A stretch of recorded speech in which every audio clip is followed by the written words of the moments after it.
Good morning, everyone. I'd like to welcome you to NaNoPlanno, everything you need to know for a successful NaNoWriMo with Chris Mandeville. Chris is a science fiction, fantasy, young adult, science fiction and fantasy, and nonfiction writer. She writes full-time, and she's a multi-year winner of NaNoWriMo and a proud Nano pirate. Her published works include the Time Travel Trilogy, In Real Time, which include Quake, Shake, and Break, the book Seeds, a post-apocalyptic adventure, and 52 Ways to Get Unstuck, exercises to break through writer's block.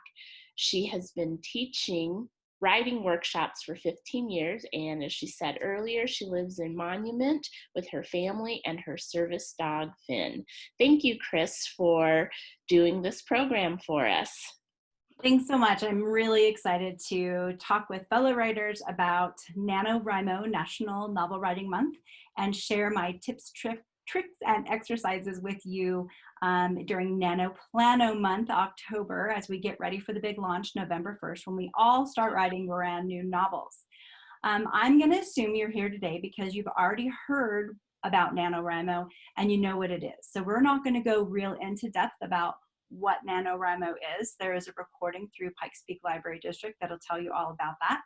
We're going to dig really deep into exercises and prep activities that you can do to get you ready for NaNoWriMo. And I'm going to share things I've done in past years as a Nano participant that have helped me have a successful NaNoWriMo where I complete the 50,000 word novel goal. So here's what we're going to be doing today. Here's our plan, our little agenda.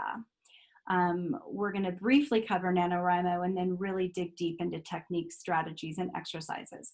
My goal for today is that at the end of this program, you're going to have all the information you need to have a successful NaNoWriMo, including a whole toolbox full of tools that you can turn to if you have any trouble during Nano staying on track. So briefly, NaNoWriMo is National Novel Writing Month. National's a bit of a misnomer as there are folks internationally across all the continents who participate in this every year. Hundreds of thousands of crazy and a few sane people who try to write a 50,000 word novel in 30 days. The official program is run by a nonprofit and is completely free for us to sign up and participate. And you can sign up at nanowrimo.org. Nano is a huge commitment. It's a really big endeavor, even for somebody who normally writes full-time. 50,000 words in 30 days, brand new words as the official program specifies. That's a pretty daunting task.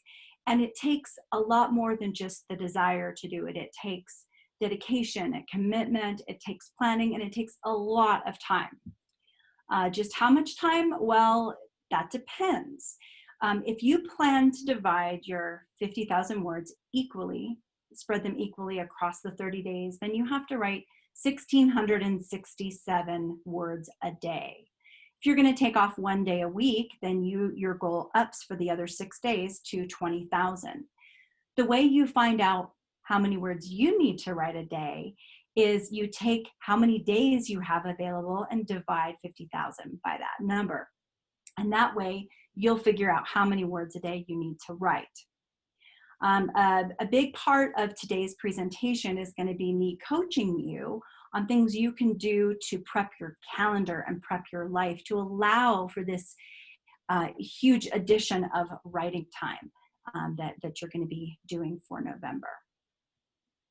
There are some Nano alternatives. In my intro, Melissa mentioned that I'm a proud Nano pirate. The official term is Nano Rebel. I don't know where I got the pirate thing. Maybe I just like pirates. But Nano Rebels or pirates are people who sign up for the official NaNoWriMo and avail ourselves of the various resources and tools and benefits of an official Nano participant. But we do something a little different than the official rules. For example, I have, for one Nano, I took an adult novel I had written, and I used the month of November to change it into a YA novel, as yet unpublished novel.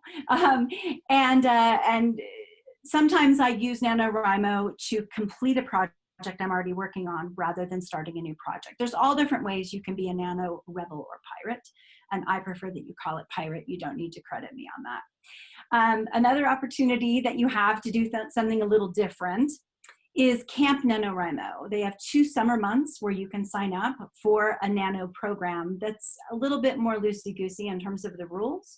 You have more options. You can write a screenplay. You can do a different project. You don't have to follow the rules that we have for November. Or you can do your own NaNoWriMo type program, completely up to you. Just set up your own rules, maybe gather some friends. After all, that's how Chris Beatty first started NaNoWriMo back in 1999. He said, I'm gonna write a novel in 30 days, who wants to join me? But back to the official program, it's free, it's easy to sign up. I don't see any downside to not do it. So I would say, go ahead and get signed up at NaNoWriMo.org.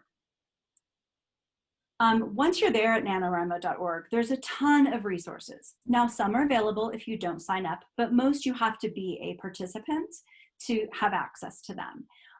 There is a free prep class. If after today you want even more prep, you can go to NaNoWriMo.org. You don't have to join or sign in. And at the bottom of the homepage, you can download the free prep class. It's a 6-week class that you can do, at your own speed, because we only have just over 2 weeks now.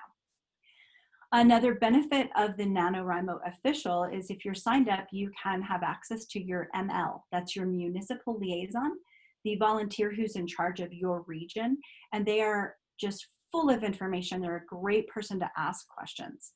You also find out where there's local write-ins. Not that we're going to be doing them in person this year, but we can do them online with folks that maybe after the pandemic we can meet in person in our neighborhood. There are Nano coaches this year. There's, of course, all the forums with tons and tons of information. My favorite is the reference desk. You can buddy up with other folks for accountability. You can read the pep talks. Oh my gosh, the pep talks are one of the best things about NaNoWriMo official. NaNoWriMo folks have reached out to professional writers, famous authors in many cases, and asked them to write a message that's inspirational, motivational to Nano participants. And you'll find stuff from Brandon Sanderson. I mean, it's incredible, all the different pep talks. Check those out. And finally, you get emails. So I get a couple emails a week from NaNoWriMo telling me about various things they have going on, opportunities to participate, sponsor offers, news, tips, info. It's great because it keeps Nano top of mind for me when I see those emails, and a lot of the information is helpful. Okay, quickly moving now to the official NaNoWriMo social media. Whatever your social media platform is, NaNoWriMo has a presence there officially. In fact, this year, these new NaNoWriMo coaches are going to be taking over Nano's official Twitter and Instagram. And right now on Instagram, there is an inspiration scavenger hunt that you can participate in. It's fantastic. So check out the official social media, but also on whatever your favorite platform is, there's unofficial information about NaNoWriMo. In fact, I like to go to my writing organizations that I participate in during non-Nano months and see what they have going on. There's tons of opportunities for you to connect with other participants on social media and get additional information. You can create your own group within your organization if you would like. Marie Whitaker, who is here with me today as a participant, she and I decided we were going to start up a Nano group in one of our favorite writing organizations, Superstars Writing Seminars. So we have a private group there where we are all Nano participants and supporting each other. It's fantastic. I recommend it if you want to take that extra step and start your own group. Finally, you may not have heard of Kobo Writing Life. Kobo is an ebook publisher like Kindle, and it's a lot more popular outside the United States than within the US. So if you haven't heard about it, that may be why. They have a lot of official nano programming and opportunities this year. So sign up for their newsletter at cobowritinglife.com. And I think that you'll find a lot of great info and support there. All right, I know that that was Nano in a nutshell, down and dirty, not a whole lot of information, but as I mentioned earlier, if you have questions, you can ask me at the end of this program, or you can watch the recording from last week. Now we're just going to dive right in to the reason you're here, the prep that I recommend you do to get ready for Nano so you can be successful in writing your 50,000 words next month. Prep is something that you do in advance of an event. In our case, the event is NaNoWriMo, and I believe the prep is essential to winning at Nano. So I'm going to share how I prep, beginning with life prep. I think this is the #1 most essential thing that you can do to get ready for Nano if you want to be successful, because writing 50,000 words in 1 month is going to affect every aspect of your life. So preparing your life and the others in your life for this big event that's coming up is key. I break life prep down into these 4 categories, and we're going to go over each of them. First being internal prep. This is actually pretty quick and easy. I recommend that you think about why you want to do NaNoWriMo. There are a lot of reasons people decide to do it, tons and tons of reasons. For me personally, the first time I did Nano, it was because I needed that deadline. I needed that external pressure. And that's why I've done it every year since, is that external deadline of you need to finish this by this date. Gets my butt in the chair and gets me producing words. So your prep exercise for your internal, that aspect is to think about why you want to do NaNoWriMo, what you hope to get out of it, what you hope to achieve, what your goals are, what your fears might be, what you think the benefits might be from participating and possibly from winning. There's so many, many benefits from this program, but I'll tell you what I think the #1 benefit is, at least for me, and that is learning how to vomit right. Yes, I said vomit. So it's all about just letting the words come out and not worrying about what they look like or sound like. It's learning to turn off the inner critic, that little voice inside your head that tells you you could have a better word there, and this is a really dumb idea. So learning to shut up that inner critic and let the story come out of you completely uncensored. I call that vomit writing. For a lot of writers, that inner critic is actually what stops them from ever completing a first draft of anything. They keep thinking they need to go back and revise and revise and revise the beginning chapters, and they never actually reach the end. If you learn to vomit right, and if you participate in Nano, it's all about the quantity of words and getting them down really fast. And that vomit writing skill has served me well every single day of my professional writing career. So I think that's a great benefit. So back to you, after thinking about why you want to do this, doing some brainstorming, I would recommend as your exercise that you write it down. Write down your reason for doing NaNoWriMo. And then post it somewhere on your computer desktop, on a giant sign on your wall in your writing space. Put it somewhere so that you can come back and see that when your motivation is a bit flagging. And we're going to talk about motivation a bit later. But for now, your homework is write down that reason, because while it may be a simple exercise, it may be the single one thing that keeps you from quitting when you feel like quitting sometime during November. Next, your environment, the space that you write in, where you're going to write these 50,000 words. This is a bigger deal than you might expect. Your physical space can affect a lot more than you would think. Not just your physical being in that space and how comfortable you are, but your attention, your focus, your attitude, your mood. And also your creativity and your feeling inspired. So if you're writing 1 hour a day or 8 hours a day, whatever it may be, your space is important. But if there's a problem with your space, the longer you are in that space, the bigger the problem is. I recently had to go through a complete revamping of my space because I was having some physical back trouble because my space wasn't ergonomically correct. So before Nano, think about where you're going to write and pay attention to ergonomically how your body is situated in that space. Is your monitor at the right height? Are your arms supported? Is your back supported? But also think about the temperature and the lighting and how comfortable you are, not just ergonomically, but just the feelings of comfort and being at home in that space. Think about privacy. Are you going to have a lot of interruptions, or is there going to be a lot of external noise? Think about eliminating distractions and adding things in that help you to feel inspired and positive. So we're going to look a little bit more in depth at each of these. First, remove the bad.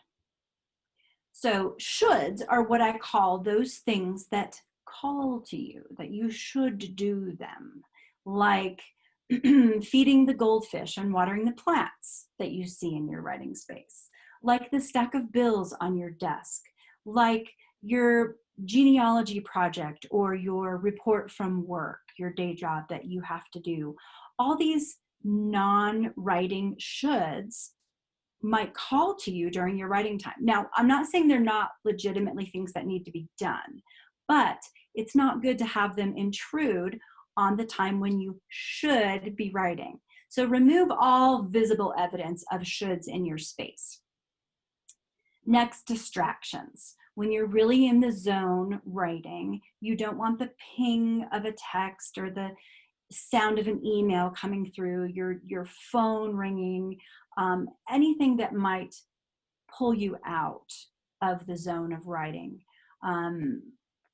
Something that can distract you. I have a funny story. When my husband was getting his master's degree, we lived in this tiny little house, but we knew he had to carve out a space where he could just focus on his work for his master's. So we made this little space in the attic where he had this big desk facing out a window. Now it was summertime, so it was hot up there. So we put a window air conditioner in there, and the space worked out great right up until winter when we took the air conditioner out of the window and he could see out the window. Suddenly, the albino squirrel that lived in our neighborhood was the biggest distraction he'd ever faced. He actually had to put up a curtain because that squirrel distracted him from his work. Not a good thing. So whatever might distract you, try to eliminate that. Same with interruptions. They break your focus. So walk the dog before you sit down to write so they're not pestering you. Lock the cat out that always wants pets when you're writing. Get your kids settled in an unsupervised activity. Tell the other people in your space that you are busy and let them know what constitutes a genuine emergency, that you're not going to be upset if they interrupt you. Let them know alternative help they can get when you're not available. Go ask your dad. Go ask your brother. Call grandma. And let them know when you'll be available again so that they know that if they just wait for 20 more minutes, they'll be able to talk to you without breaking your concentration. Temptations are another thing.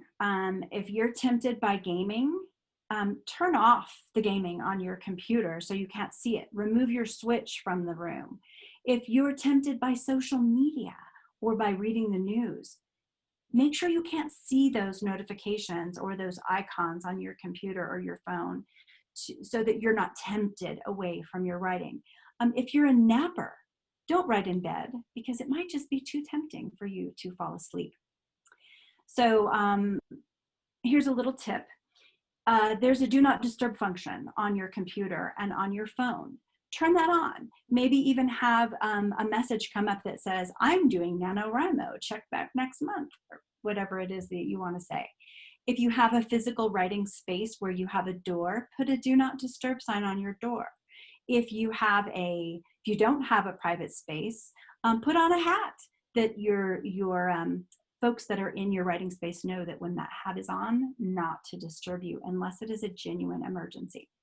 So know yourself and think about what distractions, temptations, and interruptions might be bothering you in your space, and take some time to get rid of them before Nano. Once you remove the bad, add in the good. Add things that motivate you. Think about what really motivates you to write. How can you include that visually in your writing space? This is where you put your sign that you made that tells you why you're doing NaNoWriMo. Same with inspiration. What inspires you as a writer? What makes you feel really creative? How can you visually put that in your space? Or maybe you put on music that really inspires you or motivates you. So think about ways you can bring that into your space.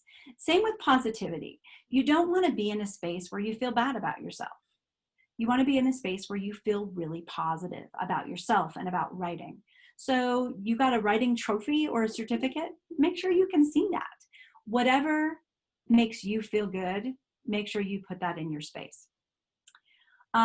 Mood, I mentioned music. You can use music and decor to create an ambiance or a mood in your writing space. That can be really useful if you want to convey a certain mood in your writing, to create that space, that mood in your space. And finally, story visuals, things that get you into your story, maps and photos and drawings and whatever else you have that puts you in the mind of your story, puts you in that story world. Put those up in your space. I have a prep exercise for you, and that is to talk a little bit more about music. Now, many writers listen to music while they're writing. Some pick an anthem for their main character. Some pick music to match the mood of the scene, like I mentioned. Some even create a whole playlist for each novel that they're writing. So your homework, should you choose to accept it, is to make that playlist for the project you're doing for NaNoWriMo. If you don't want to take it quite that far, pick some emotions that you know you're going to want to convey in your story. Rage, jealousy, fear, desire, joy. Maybe pick 4 or 5 of those and pick a song for each one of those emotions, that when you're writing, you can put that song on and it will help you create that mood. All right, alternative spaces. You're going to spend a lot of time on your one space or your primary space while you're writing. But at some point during Nano, you're going to want to move to a different space, or you're going to have to move to a different space for whatever reason. So scope out other spaces now in your own home. If your favorite coffee shop is open and you feel safe going there, or your local library, consider writing in your car.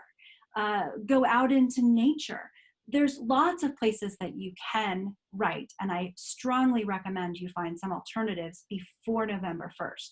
Something you might not think about is the day job.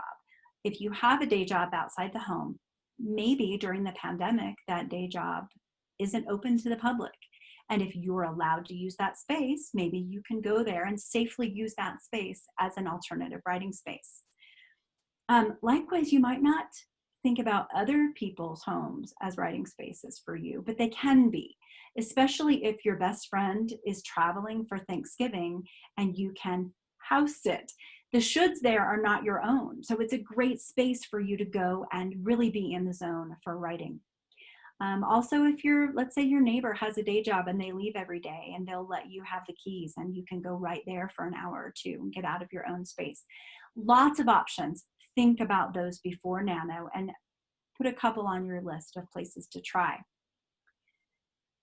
Now, I know not everyone is fortunate enough to have a dedicated space to write.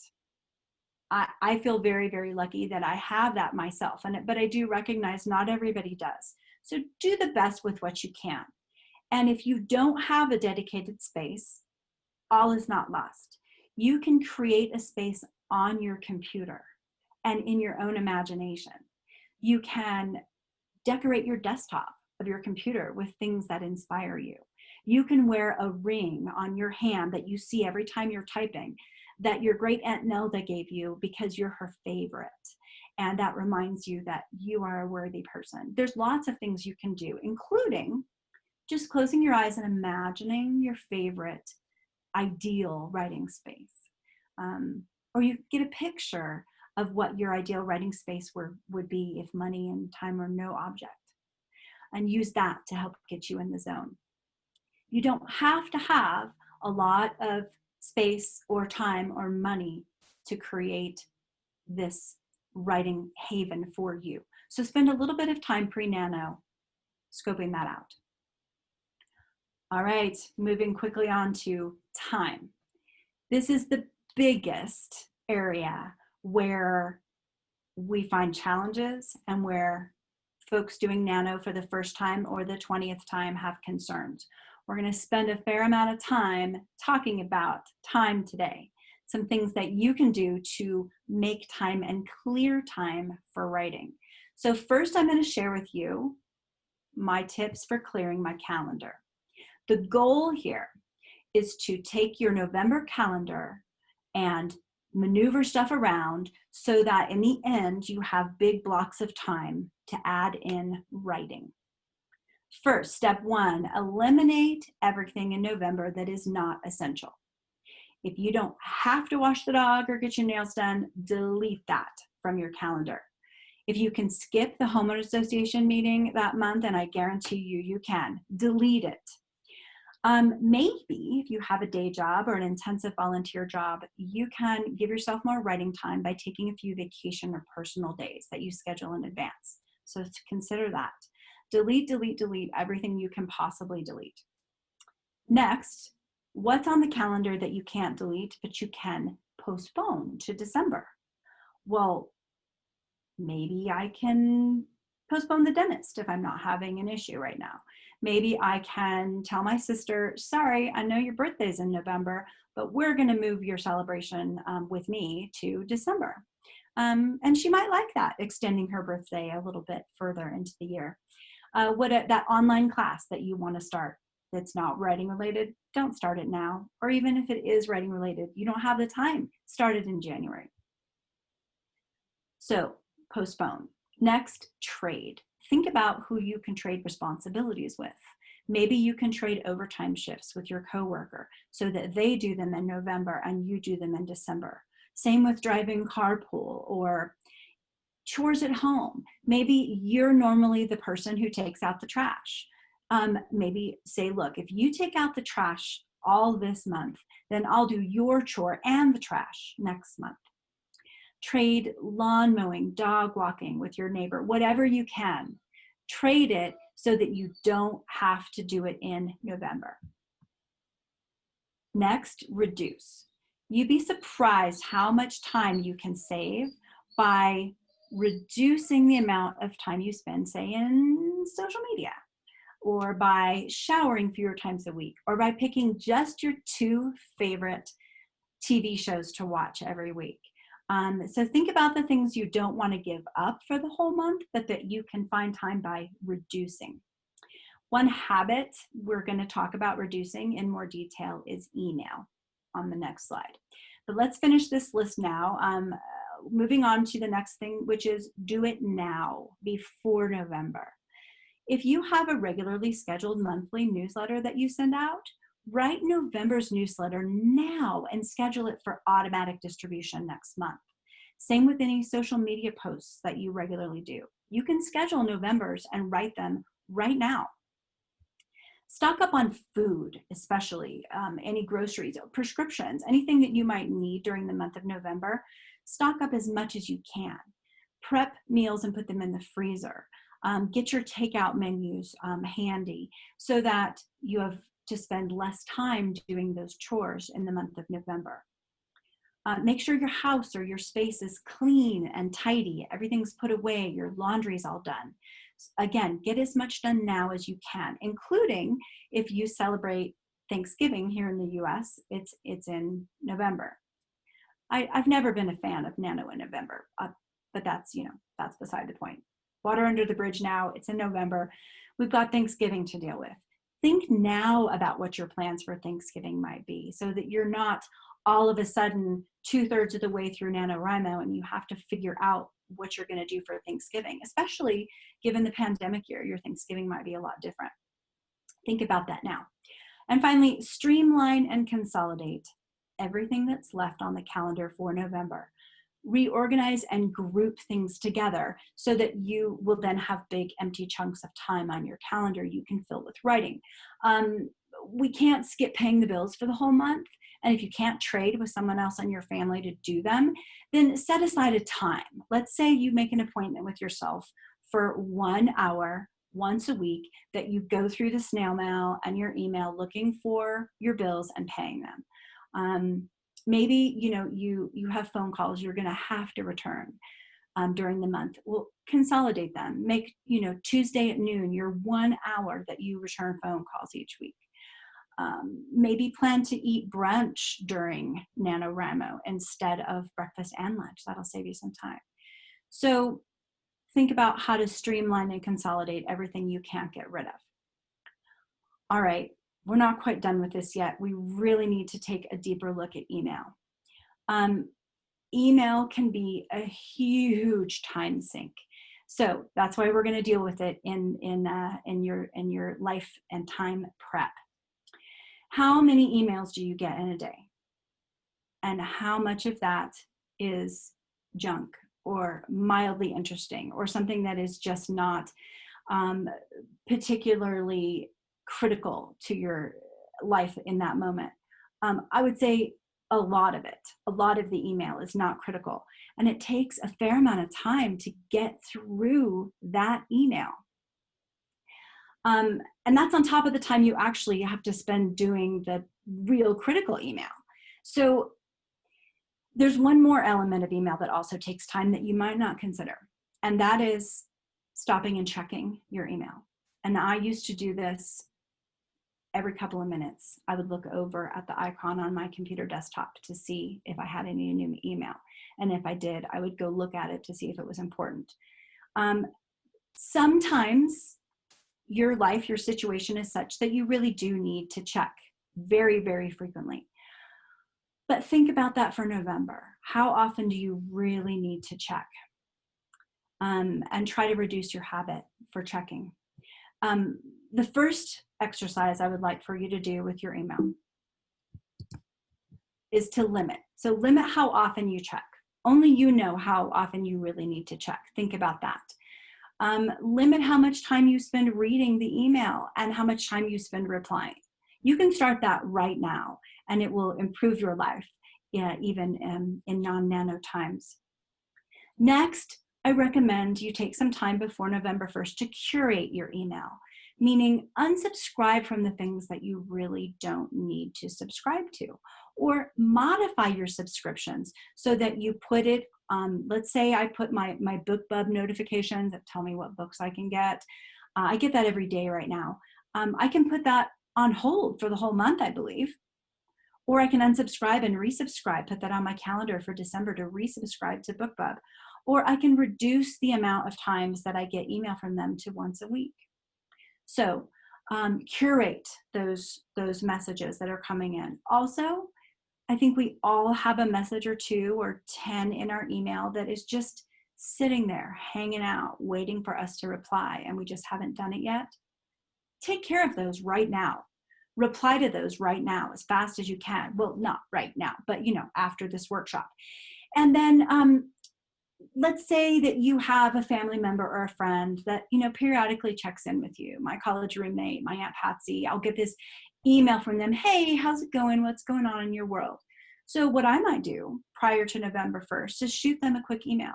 Hey, Aunt Patsy, just checking in with you, hoping you're okay. Want to let you know I'm doing NaNoWriMo. I'm super excited about it. So, I'm going to be really focused in the month of November. Wanted you not to worry. And, I'll check back with you in December and let you know how I did. Take care of that stuff now. Everything that you can take care of now. Then, with what's left, we're going to triage it. Just like in an emergency medical situation, you decide what's critical and urgent that you have to deal with now, and what can you deal with an hour from now, and what can you deal with next month. I want you to create folders. And these are the folders that I created. Urgent. Can wait until Sunday. You can pick any day of the week. Can wait until December. And of course, the trash. So with everything in your email that exists right now in your email box, put it in one of those folders. I personally also have folders for the various emails I want to save. You know, I have a Pikes Peak Library District events folder that any emails that Melissa sends me, they go in that folder. But we're talking about the stuff that just kind of hangs out in your inbox. So create urgent, can wait until Sunday, can wait until December, and trash. And the reason I say to create a trash folder, maybe you're not comfortable enough actually throwing it in the real trash and you want to create a temporary trash, a buffer, until you feel more comfortable doing this. So once you got this all done with the existing email, during Nano, every day, set a time for going through email. And when you do, triage it into those folders. And have an appointment on your calendar once a day for dealing with the stuff that's truly, truly urgent. Once a week, go through the can wait until Sunday or whatever day. And then in December, you're going to have to go through the December stuff. Big important tip, make sure in December you actually go through that folder. If you don't, there's going to be consequences with friends, family, work. But also, if you don't go through it, you won't trust yourself to use this triage method when you really need it. So make sure you go through your December stuff. Here's a bonus tip. Consider an automated out of office reply that when somebody emails you, they get this automated email that says, hey, I'm doing Nano for the month of November. If it's urgent, let me know. Otherwise, I'll get back to you in December. Okay, so now you've sorted through your calendar. You've got everything consolidated. Hardly anything is on your November calendar. You have a plan for dealing with email. You've scheduled time in your schedule on your calendar to deal with email when you need to. Now, the big question, how much time do I really need for writing? Do I have enough time blocked? Do I have more time blocked than I need and I can actually add date night back in once a week? We're gonna see if together we can help you figure out how much time you actually need to block on your calendar for November. It comes down to how fast can you write 50,000 words? If you already know the answer, awesome. I didn't. And even though I've done this before, I decided I needed to figure it out again for this Nano because maybe my speed has changed from last time I did this. And I really wanted to make sure that I blocked enough time on my calendar. So right now in the month of October, in your Plano month, schedule some writing sprints. Now a sprint is when you set a timer and you write as fast as you can for that amount of time and get as many words down as you can. So set a timer and do some sprints and record your stats. Maybe do some 15-minute sprints, some 30-minute sprints, maybe an hour sprint if you like. Record all the data. How long did I sprint? How many words did I get? And then on the other flip side of that, maybe just sit down and write at your normal pace and see how long it takes you to get to 500 or 1,000 words. Do that several times. You're going to want a broad range of samples so that you can accurately simulate your NaNoWriMo conditions. So write in different places in your house, different times of the day. Write when you're feeling inspired and write when you're not feeling it. And once you have all this data, then you'll be able to figure out your average writing speed and also your outer limits. How slow is your slowest? How fast is your fastest? As I mentioned, I've been doing this. I've been tracking my writing for the past couple of weeks. And I find that I typically write between 10 words a minute and 25 words a minute. Sort of my fast and slow limits there. That means my average is 17 to 18 words a minute. Cool. I can then take that information and figure out that in order to get to 1,667 words in a day, I need to have an hour and a half available at my average speed. So I could just go to my calendar, block out an hour and a half on each day, but I'm not going to do that. What I'm going to do instead is block for my slowest time. I'm going to plan for my slowest time so that then if I have a slow day, I still have enough time to get my words in. So for me, 10 words a minute is my slowest, and that translates to roughly 3 hours of time that I'm going to block, which that way I would get to 1,667 words in that 3 hours, hopefully, even if I'm going at my slowest. So once you know how much time you need to get to your daily goal, you're going to go back and block that appropriate time on your calendar. And I really, really hope that you will consider doing this exercise, because it's going to give you a lot more confidence in your scheduling, that you're going to be able to complete NaNoWriMo if you do this exercise. Please remember, if you do the exercise, that the point is to find out how fast you write. You're not competing with me. There's no pride or shame in how fast or how slow we write. It's just an exercise for you to get to know yourself better.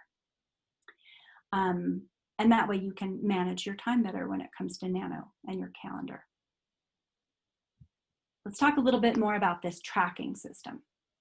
I recommend that you check at the end of every week to see if you're on track. I actually check daily. Like, I make sure every day that I'm hitting my word count goal. There's got to be a method for you to do this, right? A way for you to check if you're on track. So your prep exercise for tracking is to start a spreadsheet or get a notepad and set it up so that you can track. And I'm going to show you how. First, I wanted to mention, if you're writing in Scrivener, there's a built-in tool that you can look at what your overall manuscript target is. That's word count. So here it says 75,000, but for Nano, it would say 50. And then session target for that day. How many words have I written toward my goal, my word count goal for that day? If you aren't using Scrivener, it's a fantastic program. And if you're signed up for Nano, you can get a discount. And I think you can always get a free trial on Scrivener to see if you like it. It's great for writers, lots and lots of tools. So if you're tracking this way, wonderful, but I don't recommend you leave it at that. I recommend you actually create a spreadsheet, and here is a little snapshot of mine that has all the dates in it in November, your target, your word count goal for that day, and then you write in your actual word count. Now you're going to notice here on mine that I have some 0 days in there. Those are days I don't plan to do any writing. So I looked at my calendar, I put on my spreadsheet the days I'm not going to be writing. And then I figured, oh, I only have 20 days that I'm writing in November, not 30.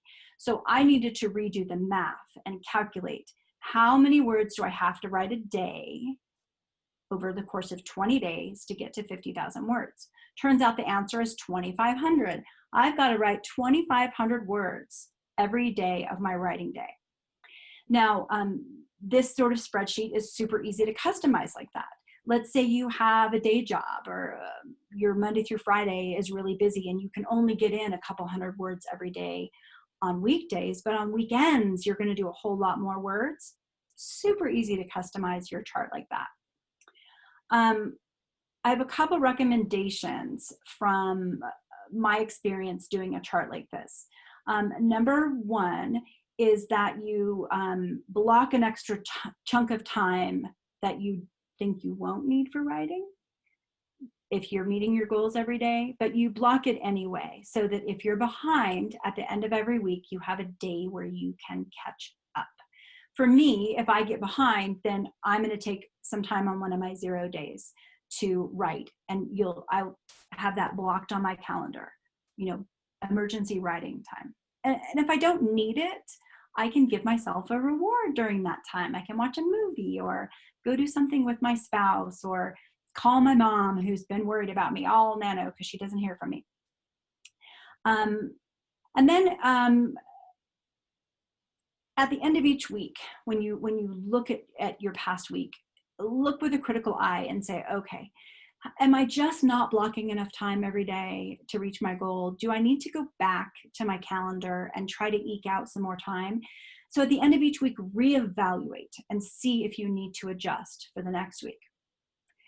Finally, on my spreadsheet, I want to point out here that I have 3 days at the end of the month that are 0 days. That means I'm planning to hit 50,000 words on November 27th.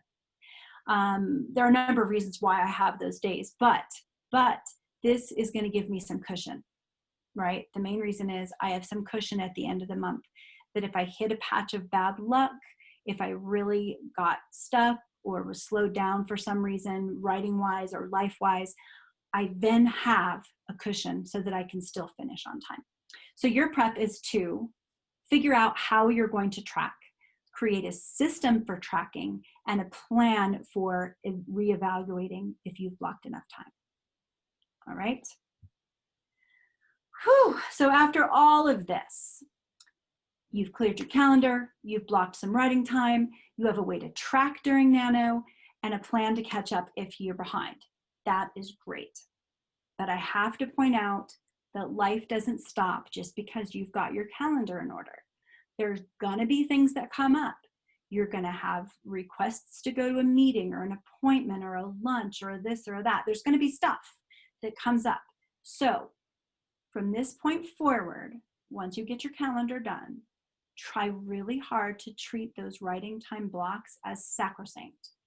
They are commitments. They are appointments with yourself that you must keep. So if something threatens to encroach on that time, go through the triaging, go through the steps for clearing, and do your best to put that new appointment on a different month altogether, or on a time when you are not writing. And again, I'm going to repeat, if you fall behind during NaNo, revisit all of this, revisit your calendar, and see where you can squeeze out some more time if you really need it. Maybe sleep a half an hour less every night. It's just 1 month, you can manage, right? So your calendar is your best friend during NaNoWriMo. It's your best prep tool. So do the work, do the homework, get it ready, and then keep it close at hand and follow the rules during NaNo, and you'll have a much better chance of staying on track. All right, I know this is a long section, but we have one more to go before we go to questions and a break. The last item on this list is others. Not a catch-all other category, but we're talking about the other people in your life that depend on you. One of the biggest challenges I think writers face is balancing our need to be alone and write with our need to be with others, our desire to be with others, and the internal need or desire to want those others in our life to be happy with us. It's just natural that the other people in your life have expectations of you and you have expectations of them. That's just the way that human interaction works. Over time, multiple interactions, you start to build expectations. If you, during the month of November, just completely change how you're behaving with all these other people in your life, you're not meeting their expectations, the things they've come to expect from you, there are going to be repercussions. There's going to be hurt feelings. There's going to be people who are angry, people who are confused, people like my mom who thinks I got hit by a car because I didn't call her today.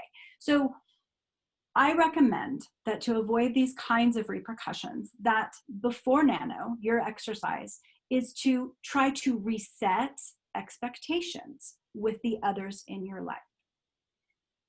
Tell them what you're planning to do and tell them why it's important to you, what you're hoping to gain from this. Let them know how it will affect them and how it will change what they can expect from you. And let them know how your expectations of them might also change. Maybe you need them, you need their support. The goal here is to get them to buy in to your goal to do NaNoWriMo. If they are on board with you and they share that goal, they understand why you're doing it, they're going to be a lot more supportive and helpful and understanding during the month of November. So do whatever you have to do to get them to see it your way and to share your goal. If you've got to bribe them, if you've got to reward them at the end, whatever you have to do, so long as you can deliver on those promises, do it. Once you feel like they're on board, make sure you clarify with them. Okay, this is what we talked about. These are the new expectations. And this is what you get in the end. You know, I'm going to pay off this bribe or this reward that I have set up for you. And maybe even do a written contract, something informal, especially if you have kids. If you do X, Y, and Z during the month of November, then on December 1st, this is the big thing that you get, the big reward. And you're going to have a lot better shot at meeting your NaNo goals and not feeling terrible about it, and not having, you know, repercussions you can't live with if you set this all up in advance. My biggest tip in this is to make sure whatever you promise that you actually deliver. If you promise Disneyland or a new car, whatever it is, make sure you deliver that in the end. Or this may be your last NaNo because they won't trust you and you won't trust yourself. So deliver on your promises. All right, so I know that that was a lot of information in a short period of time, and I'm going to open up the chat here and see what we've got going on in the chat. And see if you have any questions. If you have questions now, go ahead and type them in. So I see that Donna is sharing some things that she has done, like putting little figurines next to her computer. That is a great way to personalize your space, especially if you don't have a large space to be able to personalize little figurines that mean something to you. So any other questions that anybody has right now about life prep?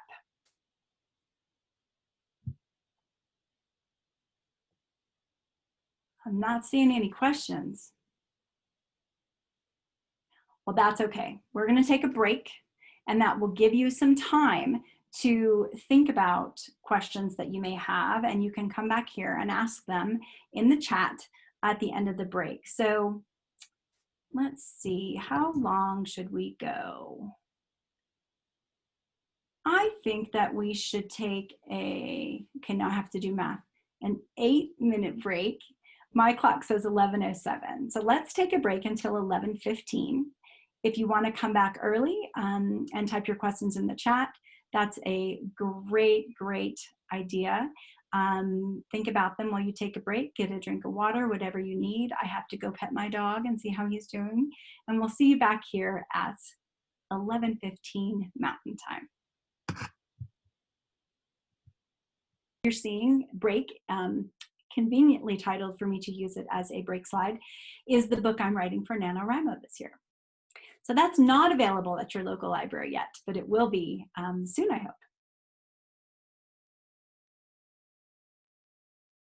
Alrighty, so let's move on to our next major area of prep, and that is prepping your story. We got through a really big important chunk, which is prepping your life, and I feel like you can pick and choose from the advice given to figure out what it is you feel like you need to do in order to prep your life. And I hope you will give some thought to that. Same with the story. I'm going to give you a lot of options and suggestions for your story prep. And what I mean by story prep is helping you figure out what it is you want to write about and getting ready to write about that during the month of NaNo. And you can pick and choose from these exercises what works for you and what you think would be most beneficial to you. Or you can do them all. So, story prep. What kind of story are you writing? Who is it about? Where is it set? Does it have a happy ending? These are all questions that I hope you're asking yourself with under a month left to prep in NaNoPlanno October. There's so many exercises and prep things you can do to get ready to write a story. There's just not enough time to do them all in the rest of NaNoPlanno. Even given 3 months, you'll never run out of exercises that you can do to prep your story.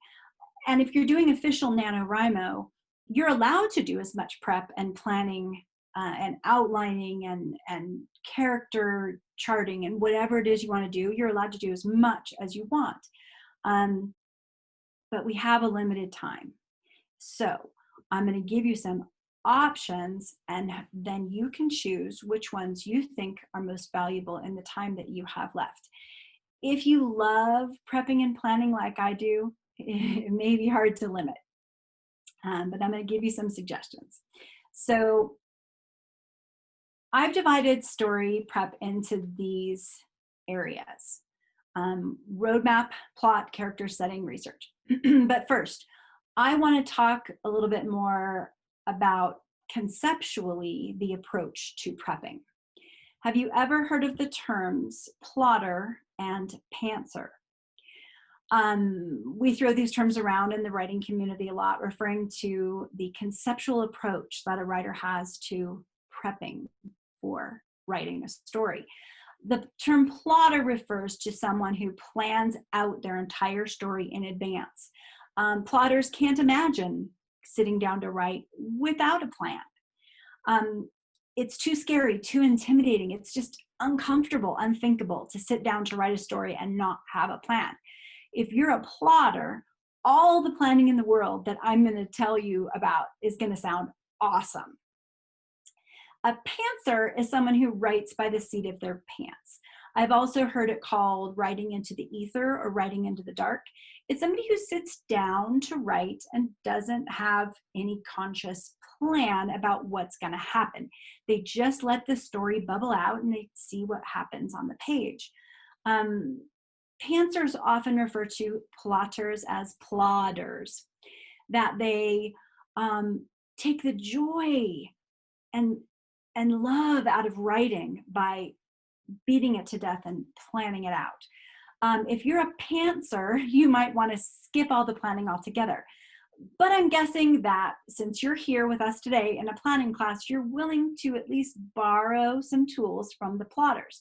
And I also, on the flip side, hope that the plotters will borrow some pantsing techniques and do some vomit writing too.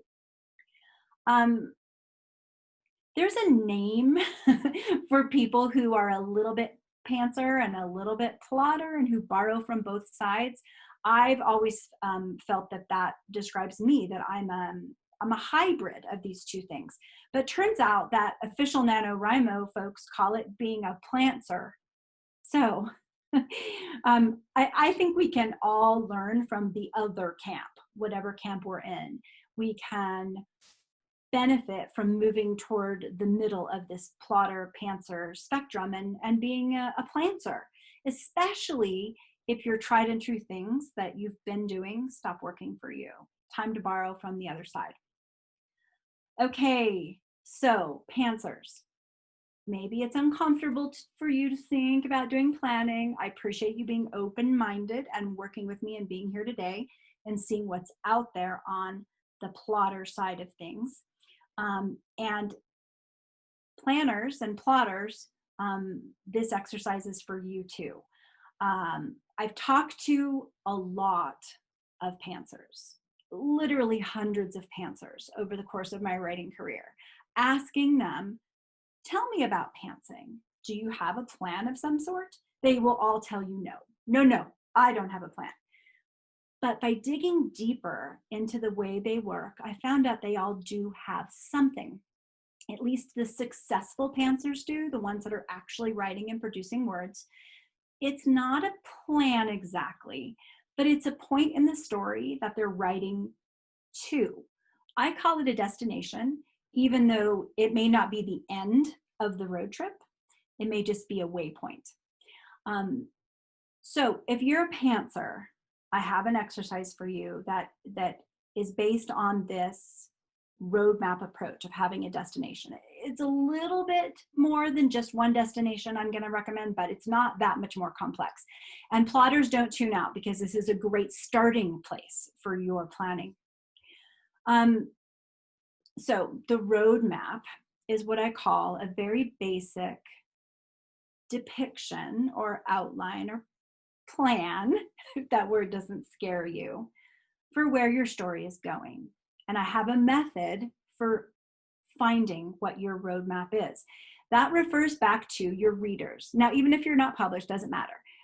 If you don't actually have readers, you are a reader. You are a consumer of fiction. And when you pick up a book, you have certain expectations of the book based on the genre, among other things. And those genre expectations form our roadmap. It works like this. Let's say that you pick up a mystery novel. As a reader of a mystery novel, you have certain expectations, like there's going to be a crime. There's some sort of a mystery. The nature of that crime, how gruesome it is or how tame it is, that is a story for another day. That refers to the subgenre of mystery, and we don't care about that for our roadmap. We just are looking at the big overarching umbrella genre of mystery, that a reader expects a crime. And then they also expect a bad guy, somebody who's responsible for causing this mystery, for committing the crime. They also expect there's a good guy, somebody who is solving the mystery, somebody who the reader can identify with and follow through the course of the story. Another expectation is that there's going to be clues presented in the story, and some will be false clues, red herrings. But that eventually, at the end of this story, the mystery will be solved, and there will be some sort of closure with the bad guy. Either he or she will be caught, or they'll be foiled in some way, and there'll be some sort of closure for the good guy, a victory of some sort. Even if the story goes on in other episodes and other books, at the end of this book, the mystery is solved. So think about your genre that you're writing in for NaNoWriMo. Think about, if it were a published book, what would people expect when they pick up to read it? Just the most basic expectations of your genre. And map those out on your roadmap. Maybe you just have 3 or 4. Maybe you have a dozen. Maybe you're a plotter and you're going to fill out this roadmap with hundreds of details.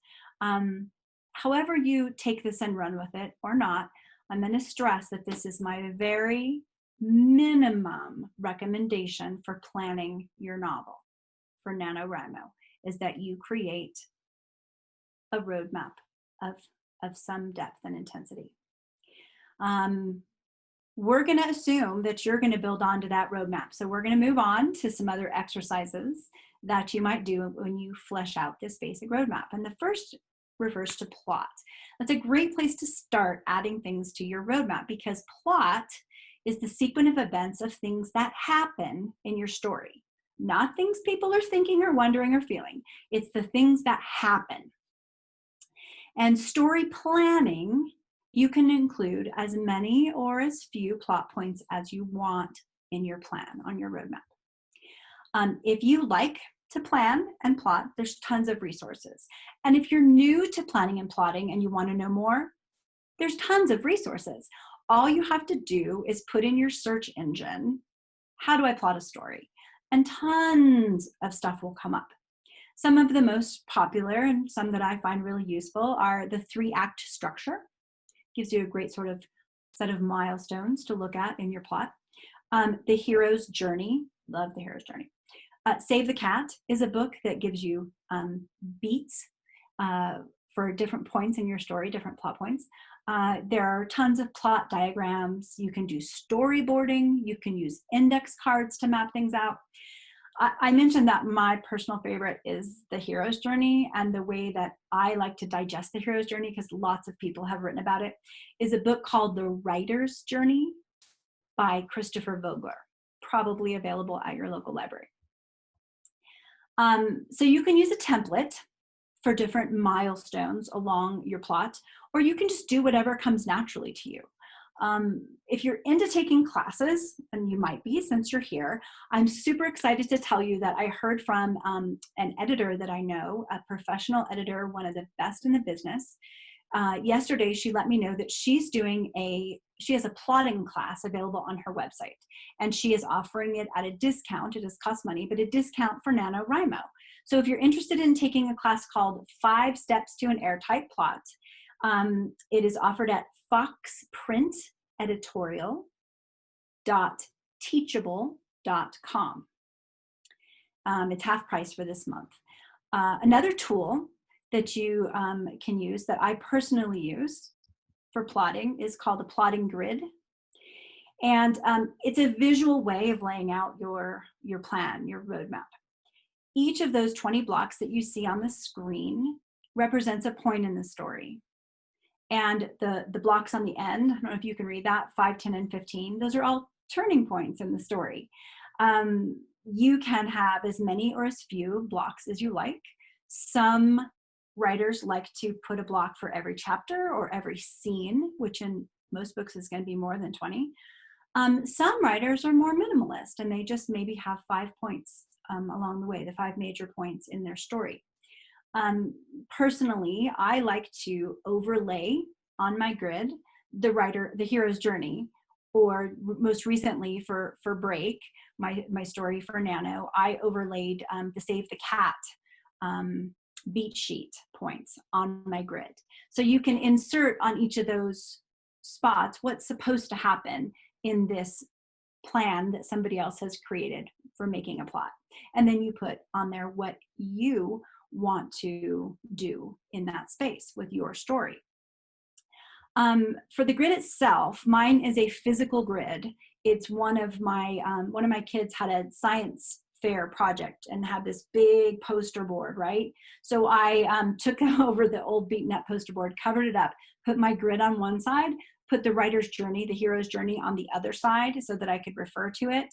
And then I use sticky notes to put my story on the grid. That way I can change my mind and move things around, and it's not physically written onto the grid. I can use the grid more than once.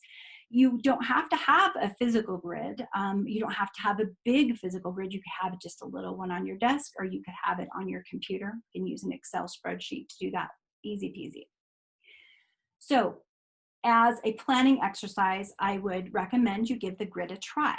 Maybe you just put a few points on there, or maybe you go to town and you put a ton of points. See how it feels. See what works for you. You may find you really like it like I do, or you may find it doesn't work for you. If you want step-by-step instructions for how to create this plotting grid, you can go to my blog. My blog is at chrismandeville.com. You can see in the menu bar, there's an item called Tips and Info for Writers. On that page, you'll find a link to my blog posts, but also there's a section there on plotting. And in that section is a link to an article about making the plotting grid, and also another one describing the hero's journey for you. So check those out. Okay, that was plot. If you have questions about plot, go ahead and put them in the chat or save them for our stopping point, because we're going to move right along to characters next. Characters are the people or other human-like beings that populate our stories. It's who the story is about.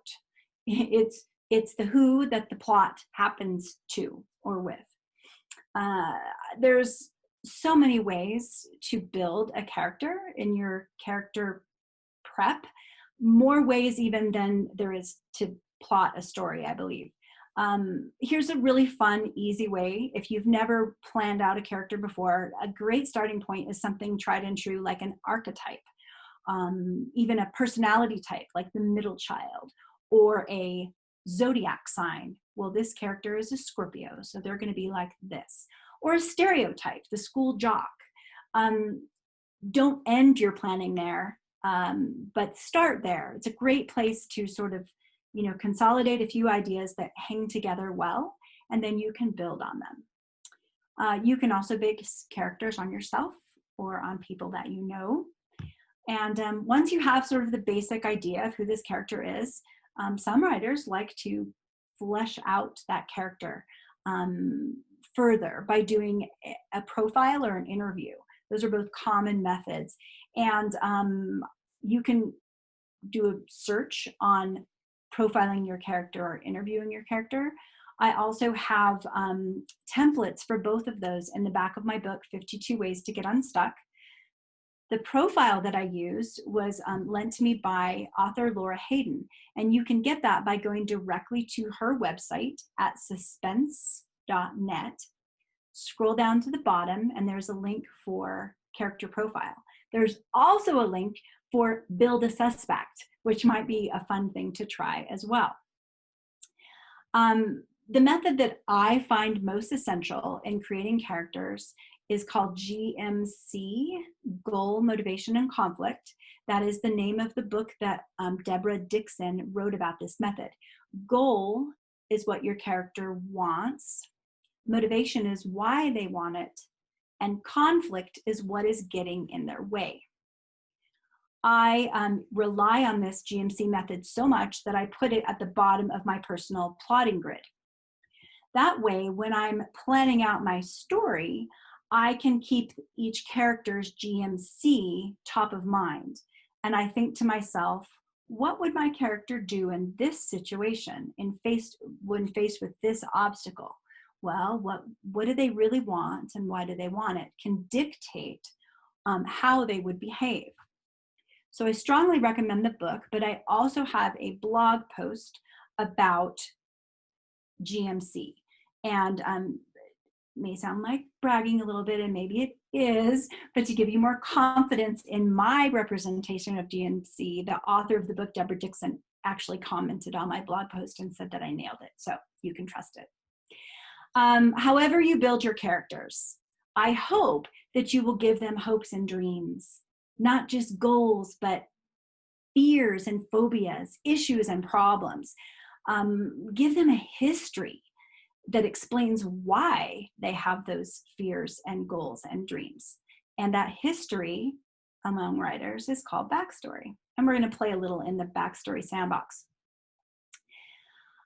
Jenna McGuire is a character I made up to illustrate the process of building a character's backstory. I'm not actually writing a story about Jenna, but I'm going to show you how I do build a character. And when I do it, I usually start with some idea of who the character is at the beginning of the story. I call that my page one character, who they are on page one. And I like to start there, just naturally, that's how it works for me. And then I build their backstory after I know who the page one character is. So let's look at who Jenna is on page one. For my character profile for page one, I use this modified version that I sort of made up by looking at other people's profiles. And I have a three-part profile. The first part here is what I call the personal external. That's the gender, the name, the age, and the physical traits of the person on page one. Then I look at their external world on page one. Where are they located in space and time? What's their occupation? If they're not actually in a job, what do they do with their time? Who's their family, or who is acting in place of family? And what other significant relationships do they have in their life? Then I look at the internal characteristics, the personality traits of this page one character. What are their favorite things? What are their goals and dreams? What are their fears and phobias? So I'll show you what I did for Jenna. Her external is that she's female, 17 years old, Chinese ethnicity, about 5'6" tall and slender build. She lives on Bainbridge Island, that's her external world, near Seattle, on a farm, not used for farming, but it has plenty of room for horses. She's a senior at Bainbridge High. She lives with her mother and father, her adoptive parents, Dan and Sheila, and she has a sister, Julie, also adopted, who is 10, and her horse, Sebastian. Now for her internal traits, she's quiet, introverted. She's got a wicked sense of humor, but she rarely shows it. Her best friend is her horse. For her favorites, her favorite color is pink. Her favorite food is strawberries. Her favorite restaurant is a mom and pop Greek place on the island, not too far away. Her favorite movie is Secretariat. Her favorite book is Misty of Chincoteague. It is not rocket science. You don't have to be super creative. Her favorite activities, riding and grooming her horse, #1 activity in her life. She also likes to read and listen to music. She likes to play chess with her dad, bake cookies with her mom, and be really goofy and sing karaoke with her sister, but she would never, ever in a million years do it in public. her goals and dreams. She wants to be an equine veterinarian and eventually have a horse rehabilitation center. So she applied to go to college at UC Davis. They have a great veterinary program there. All right, so we know who Jenna is on page 1. Now what? We go to her backstory. So how do you build backstory? Well, again, it's just a lot of pulling stuff out of the air and making things up. I like to identify milestones that I want to cover in my backstory prep. The basic stuff like, the story of their birth or adoption or whatever, their family, where they lived, first day of school, sports and hobbies, their first crush, what pets they might have, all these landmark events in our lives. We can look at our own lives to sort of identify those landmarks, or our children's lives. And I just make stuff up for the answers. I just make it up. And I don't worry too much about choosing the wrong answer because I'm the boss of this. And if something doesn't work, doesn't gel with the rest of the things I made up, I can change it. So don't be afraid to make a choice. It's not forever. You can change it. Once I figured out some of the milestones in Jenna's life, I put them on a timeline. And you can see little pictures there identifying her first birthday or first day of school, going to China with her parents to adopt her little sister, moving to Bainbridge Island. If you're writing a historical story or a story where the actual date matters, then on your timeline, you're going to want to put the actual dates. For me, I just like to put how old they were when it happened. If the date is not important, if I'm not writing a historical or something. Now, these are all fairly mundane events that, happen to most people, most of them. Where the character magic really happens, though, is the more significant things that happen in your backstory, right? The really bad things in a lot of cases. Those are the things that are likely to shape us as people. And those are the things that are likely to shape Jenna as a character.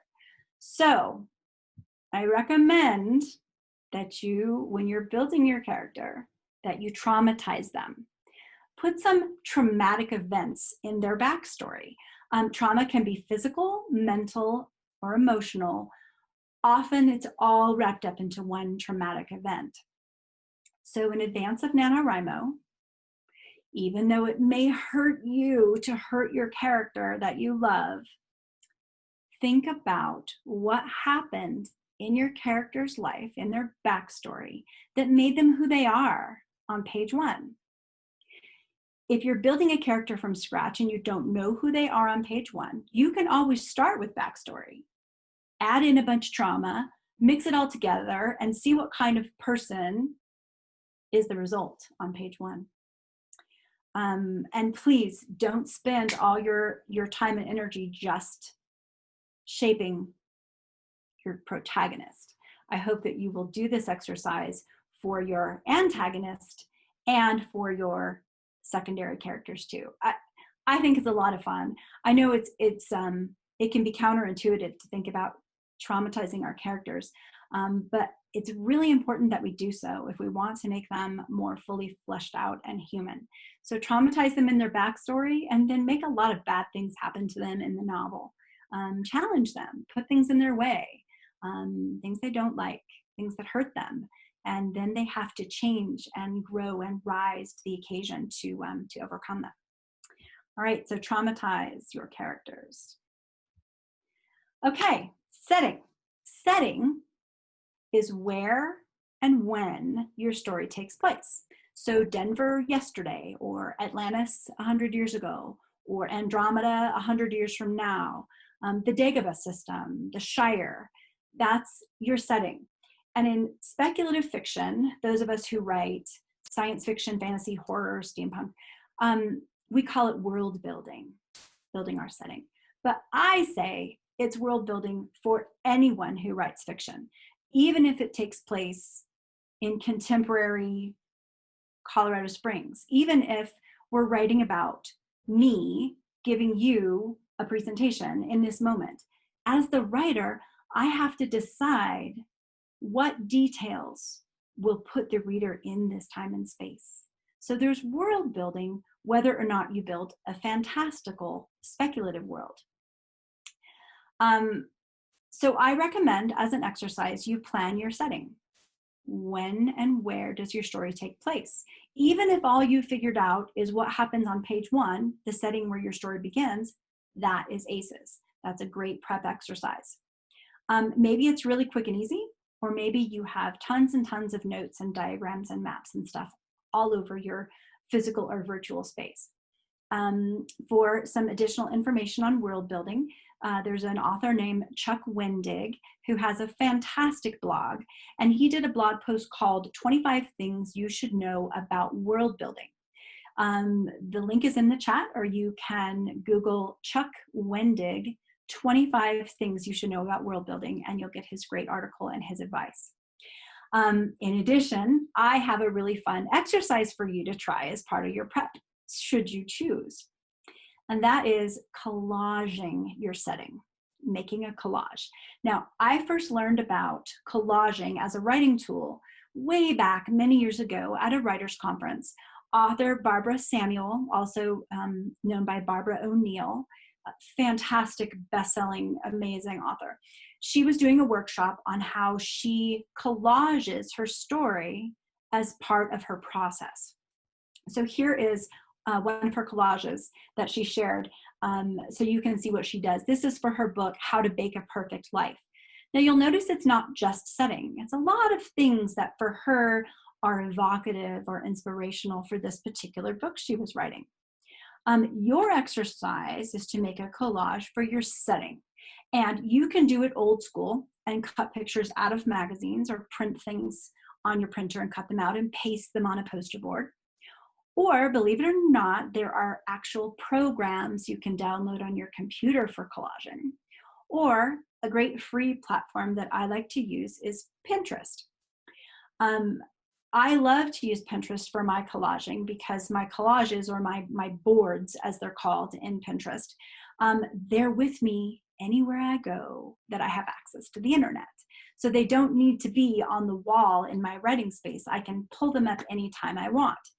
And I like to do boards for the places that my characters will go, whether those are imaginary or real.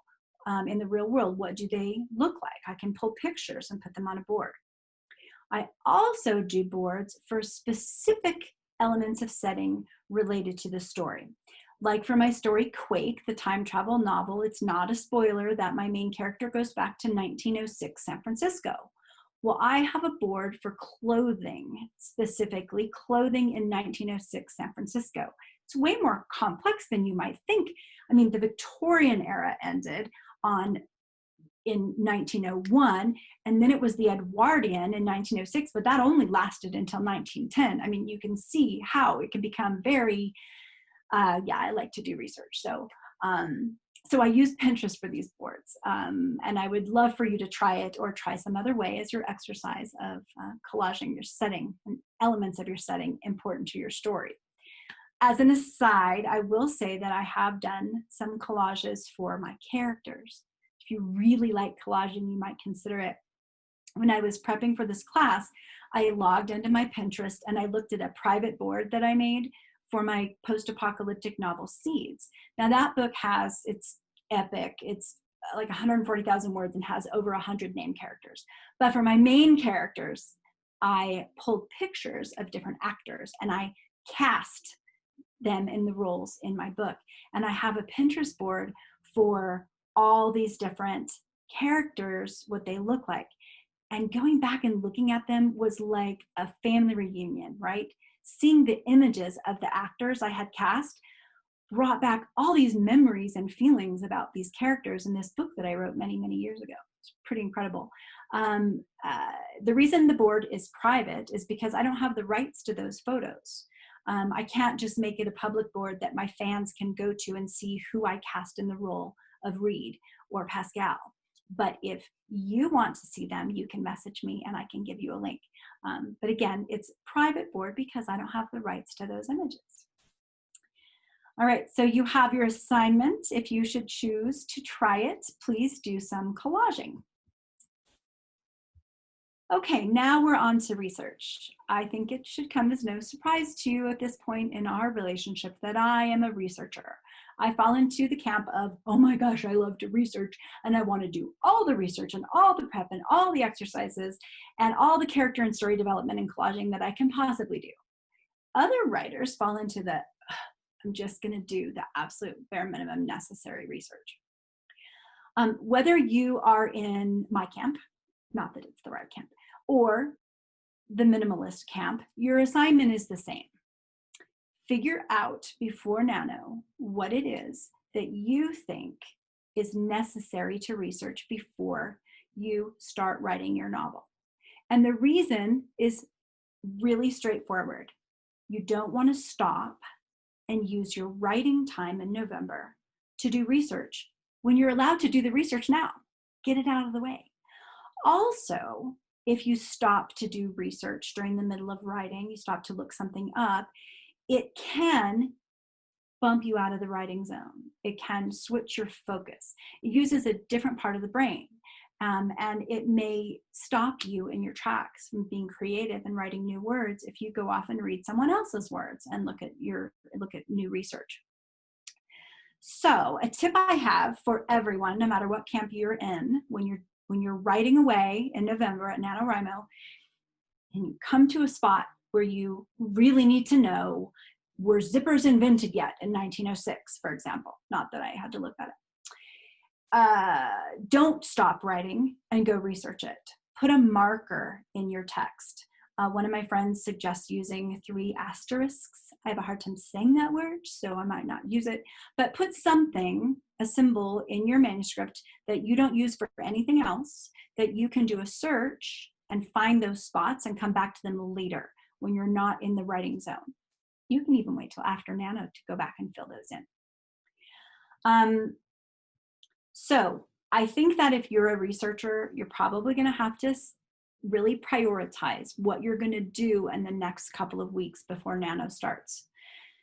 Think about all the things you want to research and then start on the stuff that's the most critical. I think for you folks that don't love research, it's going to be pretty self-limiting. But I do have a suggestion for both camps, and that is definitely do the stuff you have to do.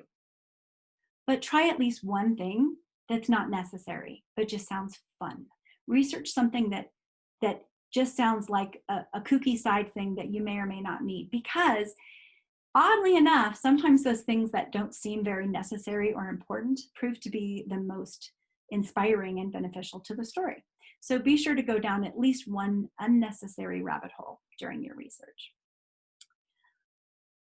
Whew, okay, story prep. In summary, there's a lot you can do.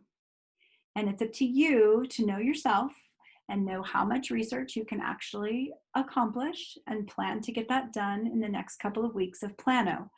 I do recommend you take the time to at least ask yourself the question, what might stop me from writing because I don't have the necessary research?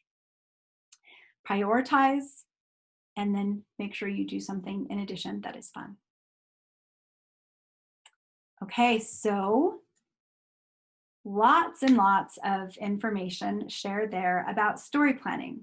And trust me when I say it is just the tip of the iceberg of what you could do. What questions do you all have for me now about roadmaps, story planning and plotting, character building, research? How can I help you hone your prep tools and skills for your story next month? Go ahead and type your questions in the chat, and or just let me know what you're thinking. If one of these exercises sounds fun to you, I'd love to know that.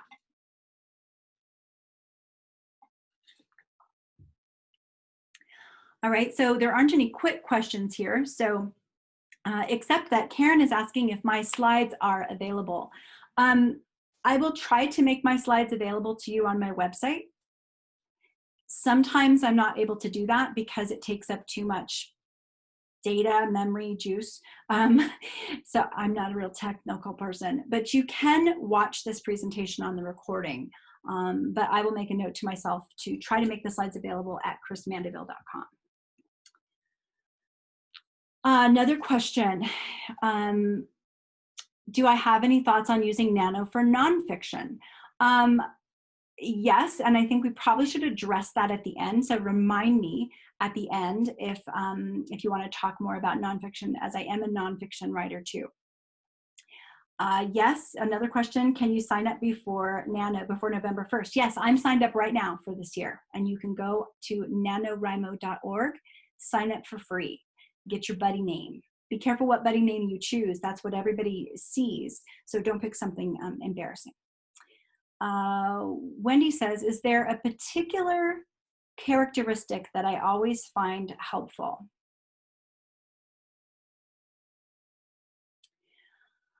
I think it's really helpful to know what a character is afraid of.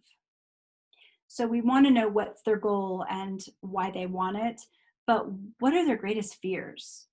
Because it can be really, really fun to make them face that fear. And from that experience comes character growth. Your character grows and changes. So I would say fear. John's asking, can dictating be used in plotting as it would be in regular writing? I would say, John, that all depends on if you're really skilled at dictating and if dictating will result in a printed document that you can refer back to later. I'm not that skilled at dictating myself. I know that there are people who are. I can find it helpful to talk out my ideas, dictating them in that way, recording them or not, because the process of talking out my plot often helps me ask the right questions and solidifies things and points out problems in my plot. For example, during the beginning of this pandemic, every day I went for a walk with my husband and I told him a new idea for the end of my book break. And I would talk it out and talk it out and talk it out until I reached a point where the story didn't hold together anymore and I knew I had to go back to the drawing board. Time travel is hard, folks. It's a real struggle. Jared's asking, what is a good way of keeping a balance of checking my timeline without getting bogged down and worrying about sticking to it too much? And he doesn't mean timeline, he means outline, checking your outline. Okay, so what I recommend is get your outline down on paper before Nano and just know it's going to change. Write as fast and as hard as you can, not worrying about your outline, and just let the muse take you where it will. Then when you come up for air, or if you get stuck, then refer back to your outline. Your story is going to change. There are people like author Jeffrey Deaver who plot out everything to the nth degree before they start writing, and even he comes up against things during the writing process that he has to go back and change the outline. He, in fact, spends more time outlining than he spends writing. It's that detailed. So everybody is going to come up against something changing during your outline. Look at it as a good thing. It is an opportunity to let inspiration take you somewhere that your rational, conscious mind wasn't going. And you can discover great and interesting and wonderful things about your story by just going off on a tangent. Great, somebody commented that they're already taking the 5 points in your plot, sorry, I can't remember what it's called, the Foxprint editorial plotting class, and she says it's great, fantastic, or he says it's great, wonderful. Thank you for sharing that with us. Rosemary's asking about an example of collaging software. I haven't ever used any collaging software. I just know that it exists because I'm a researcher and I researched that so that I could tell you, but I use Pinterest. Melissa, our library, friendly librarian, is helping us by putting something in the chat. She says that adobe.com, spark.adobe.com has a photo collage maker. Awesome. All right, well, let's move on to the next topic.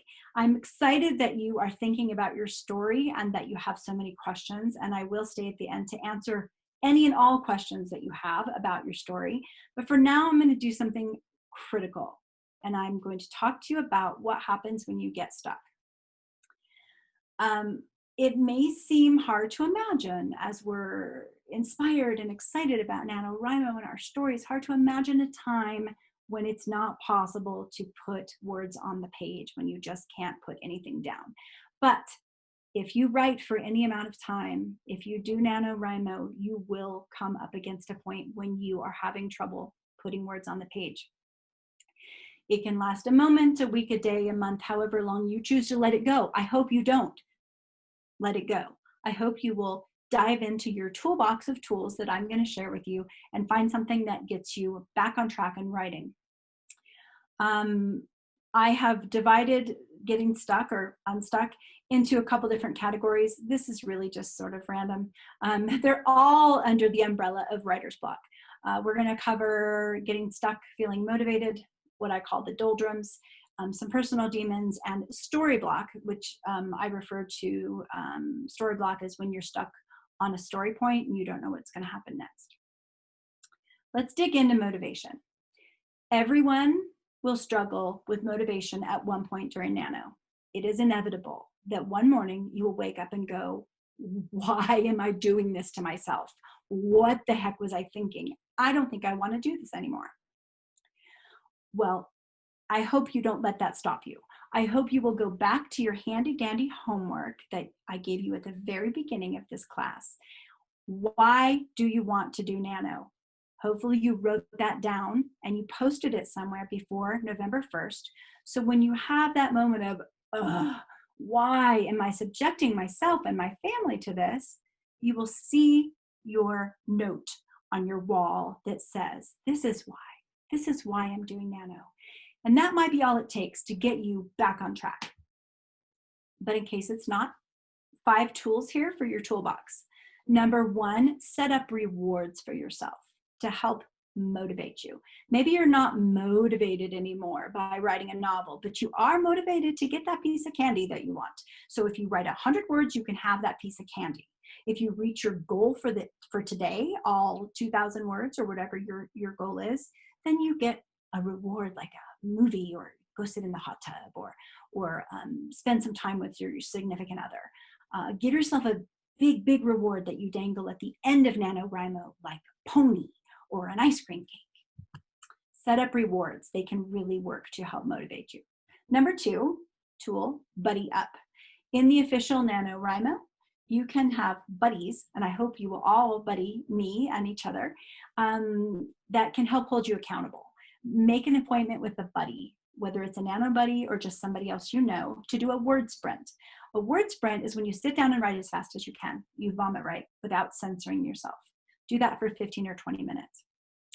Having an appointment where somebody is expecting you to report in after 15 minutes and tell you your word count, tell them your word count, that can sometimes get you back in the saddle and writing. Number 3, check out those pep talks on NaNoWriMo.org. They're really phenomenal. Number 4, phone a friend. Call someone up and say, I just don't want to do this anymore. Talk me out of quitting. It can be a writer friend or a non-writer friend. Just talk it out. Talk out what you're feeling. And sometimes that can help you, especially if you start talking about your story, can help you get excited and motivated and back in the chair. And number 5, ritualize the writing process. Now, this takes a little advanced prep in order for this tool to work in the moment. Here's how it goes. I develop a writing ritual, something I do the exact same way every time I'm going to write. In the 20 minutes or 5 minutes or 1 minute or 30 seconds right before I write, I do this ritual. Maybe it's I walk the dog, do 10 minutes of yoga, and make a cup of coffee. Or maybe it's I read my favorite inspirational quote and I do 5 sit-ups and then I sit down to write. Whatever it is, it doesn't matter what it is. What matters is that you do it repeatedly and you build this muscle memory of I do A, B, C, and then D is writing. Then when you're just not feeling like writing, you can sometimes trick yourself into the writing mode by going through your pre-writing ritual.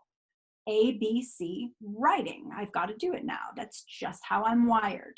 So if you want that muscle memory, start now. Start building that muscle memory now so it's available to you later. All of these exercises are designed to get you back on the horse.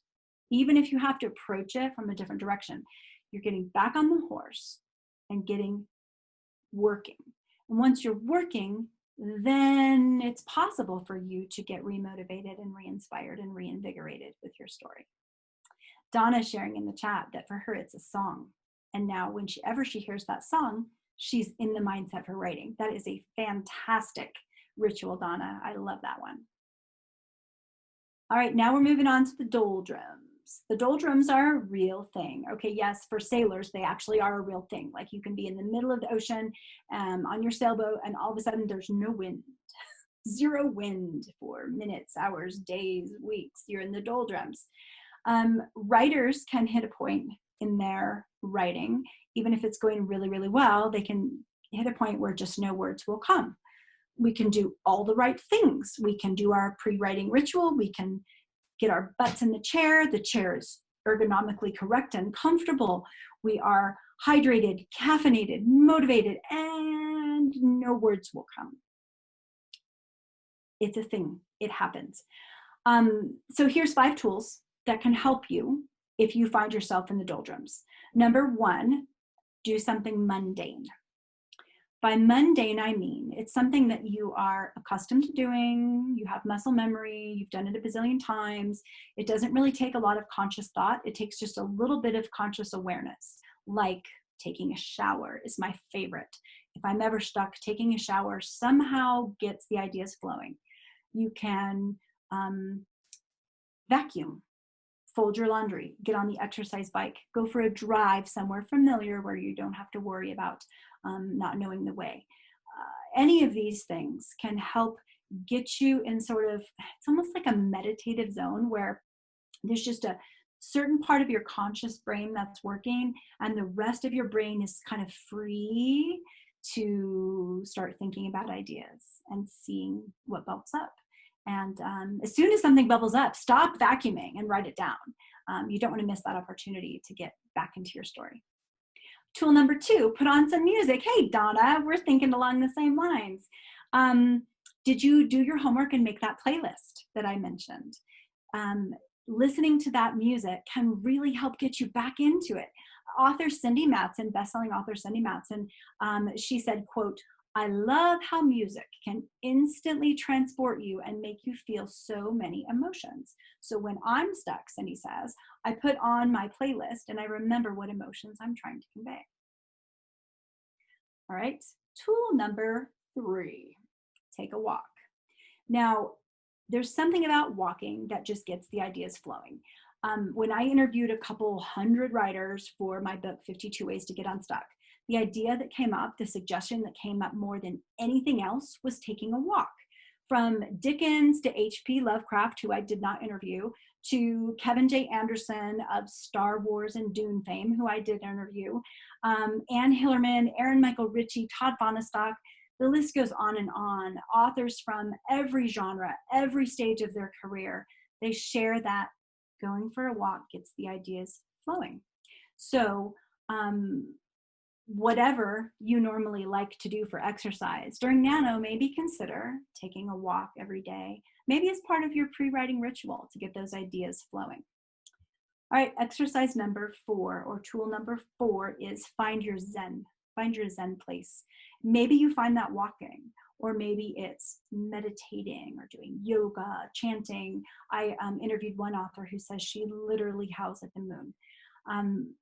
Do the thing that clears your mind, that centers you, that grounds you, that clears the decks for creativity to come flowing in. And number 5, consume something interesting. And I'm not talking about ding dongs or cookies. I'm talking about consume writing that you find inspiring. Like watch a TV show that has fabulous dialogue, like my favorite Firefly, the Joss Whedon canceled prematurely series. The West Wing has fantastic dialogue. You know, you have your favorite movies, The Princess Bride, whatever it is that inspires you as a writer. You can also read a scene from a favorite book that always makes you go, oh, just want to be a writer. And oh, there's that idea. I'm going to go chase it. But here's a big caution, okay? If you are likely to go down that rabbit hole and just start watching a movie, or go for a 20-mile walk, or do yoga for hours and hours, whatever it is, when you're doing these exercises, when you're utilizing these tools, put limits on yourself if you feel that you need to. Otherwise, the cure can just become part of the problem and you're still not writing. Okay, let's take a minute to talk about personal demons. I'm not talking about the fact that I am a night owl or that I drink too much coffee or whatever other bad habits I have. I'm talking about the voices in my head that discourages me, that just the little voice that says, you're a terrible writer. You can't do this. Why are you even trying? Sometimes those demons take the form of procrastination, sometimes perfectionism, sometimes imposter syndrome, insecurity, self-doubt, depression, discouragement. I mean, we've all got demons. All writers do. Maybe the best writers even have more than the rest of us. I don't know. Now, if you can get rid of yours in the next 2.5 weeks before NaNo starts, I want to know how. It's a daunting task to try to get rid of our personal demons, no matter how much time we have or how much effort we put in. So I'm not going to tell you you have to get rid of these demons before NaNo, but I am going to suggest that you spend some time finding ways to mute them, to shove them under the rug so that they don't bug you during NaNo. So your prep work is to identify the personal demons that you think might bother you during NaNo. Now, you've had experiences with these demons before. Think about what worked in the past when you were wrestling with them. What helped you subdue them? Write those things down. Then do a little internet search and see what other people have found to be effective weapons against those particular personal demons. If those other people are writers, all the better. So collect some weapons that you can use against your personal demons when they rear their ugly heads, and maybe write them down and post them in your writing space. I can't tell you what weapons will work because those demons are your personal demons. But for me, I deal with perfectionism a lot. And what helps me every time I sit down to rough draft, whether or not that's NaNo or some other time, if I'm rough drafting, I give myself permission to write something bad, really, really bad. Like that's my goal, just write a bad scene, a terrible scene. And when I do that, my perfectionist demon doesn't kick in. I mean, I suppose he could tell me to write the most perfectly bad scene I could, but he doesn't. He usually shuts right up if I tell myself, just write something bad. Another thing that helps is writing really fast. I find that if you write so fast your hair blows back, the demons can't catch you. So whatever it is you need to do to keep from hearing the voices of your personal demons, figure that out now so that you're armed during NaNo when they try to make an appearance. Story block. We all get to that point where we don't know what's supposed to happen next. Maybe we look back at our outline, like Jared was saying, and that thing we have on our outline doesn't make sense anymore. We don't know what our character should do in this situation. We don't know how the plot should turn. We're stuck on story. There are so many tools that you could use to get unstuck on story. I'm going to give you 5, my top 5, so that you can have these in your toolbox for if and when you get stuck on story. Number 1 is jump forward, meaning skip ahead in your story and to a later point in the story that you think you know what's going to happen there. And then write that scene. And somehow magically, a lot of times what will happen is while you're writing that scene where you know it's supposed to happen, your brain is working on this other thing. And when you go back to the point where you were stuck, you're not stuck anymore. You know exactly what your character should do. Maybe it's not magic, but I like to think of it as magic.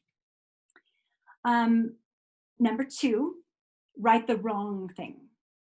So let's say you know what what you're about to write is wrong. Like, you know that your Snow White would never in a million years take a bite of the poison apple, but you don't know what she would do. Write the wrong thing. Write her biting the poison apple. And in the process of writing the wrong thing, your thoughts can congeal and solidify around what the right thing will be. Likewise, you can talk it out with a friend. This is exercise number 3. Talk it out with a friend, the problem that you're having, and they're going to give you tons of suggestions and solutions, and they're almost always wrong. But when they tell you the wrong thing, you react. You're, no, that's wrong. Well, why is it wrong? And by going through that process, you can figure out what the right thing is. So number 3 is talk it out, and there's actually a second part to talk it out. If this doesn't sound too woo-woo crazy to you, instead of talking to a friend, try talking to your character. Ask your character, what do you want to do in this situation? Ask your character, why won't you bite that apple? I need to know. And you'd be surprised how many writers tell me that that actually works, and the little voice of their character pops up in their mind and tells them what to do. Again, maybe it's magic. All right, exercise number 4 is very simple. Write 3 words. That's all you have to do. Write 3 words. Now, maybe you're not sure which words to write. That's okay. You can write the words, write 3 words. And you can write them over and over and over again. I actually have a friend who was stuck, and she did that. She wrote, write 3 words, until finally something else bubbled up and she was able to write different words than write 3 words. So write 3 words. And exercise number 5 is switch your point of view character and try writing from someone else's perspective for a little while. Let's say the scene you're stuck on is in your protagonist's point of view. Whether that's first or third person doesn't matter. You're behind the eyes of the protagonist, and you're hearing, as the reader's hearing the thoughts of the protagonist and the feelings of the protagonist. Switch to somebody else in the scene. Switch to your antagonist or a secondary character and write it from behind their eyes. And maybe that will get you unstuck. Maybe you won't use that scene, but a lot of times it'll help break things loose for the scene that you really want to write. Okay. That's a lot of exercises, but I'm going to give you a bonus exercise. I'm just like that. So all throughout this workshop, I've been telling you exercises that you can do to get the juices flowing, to get unstuck. And I've said, like, oh, if you're stuck on character, do this. If you're stuck on motivation, do that. If you're in the doldrums, do this. But guess what? Here's the secret. You don't have to be stuck in a certain way for an exercise to work. You don't have to be in the doldrums for that particular doldrums exercise to work.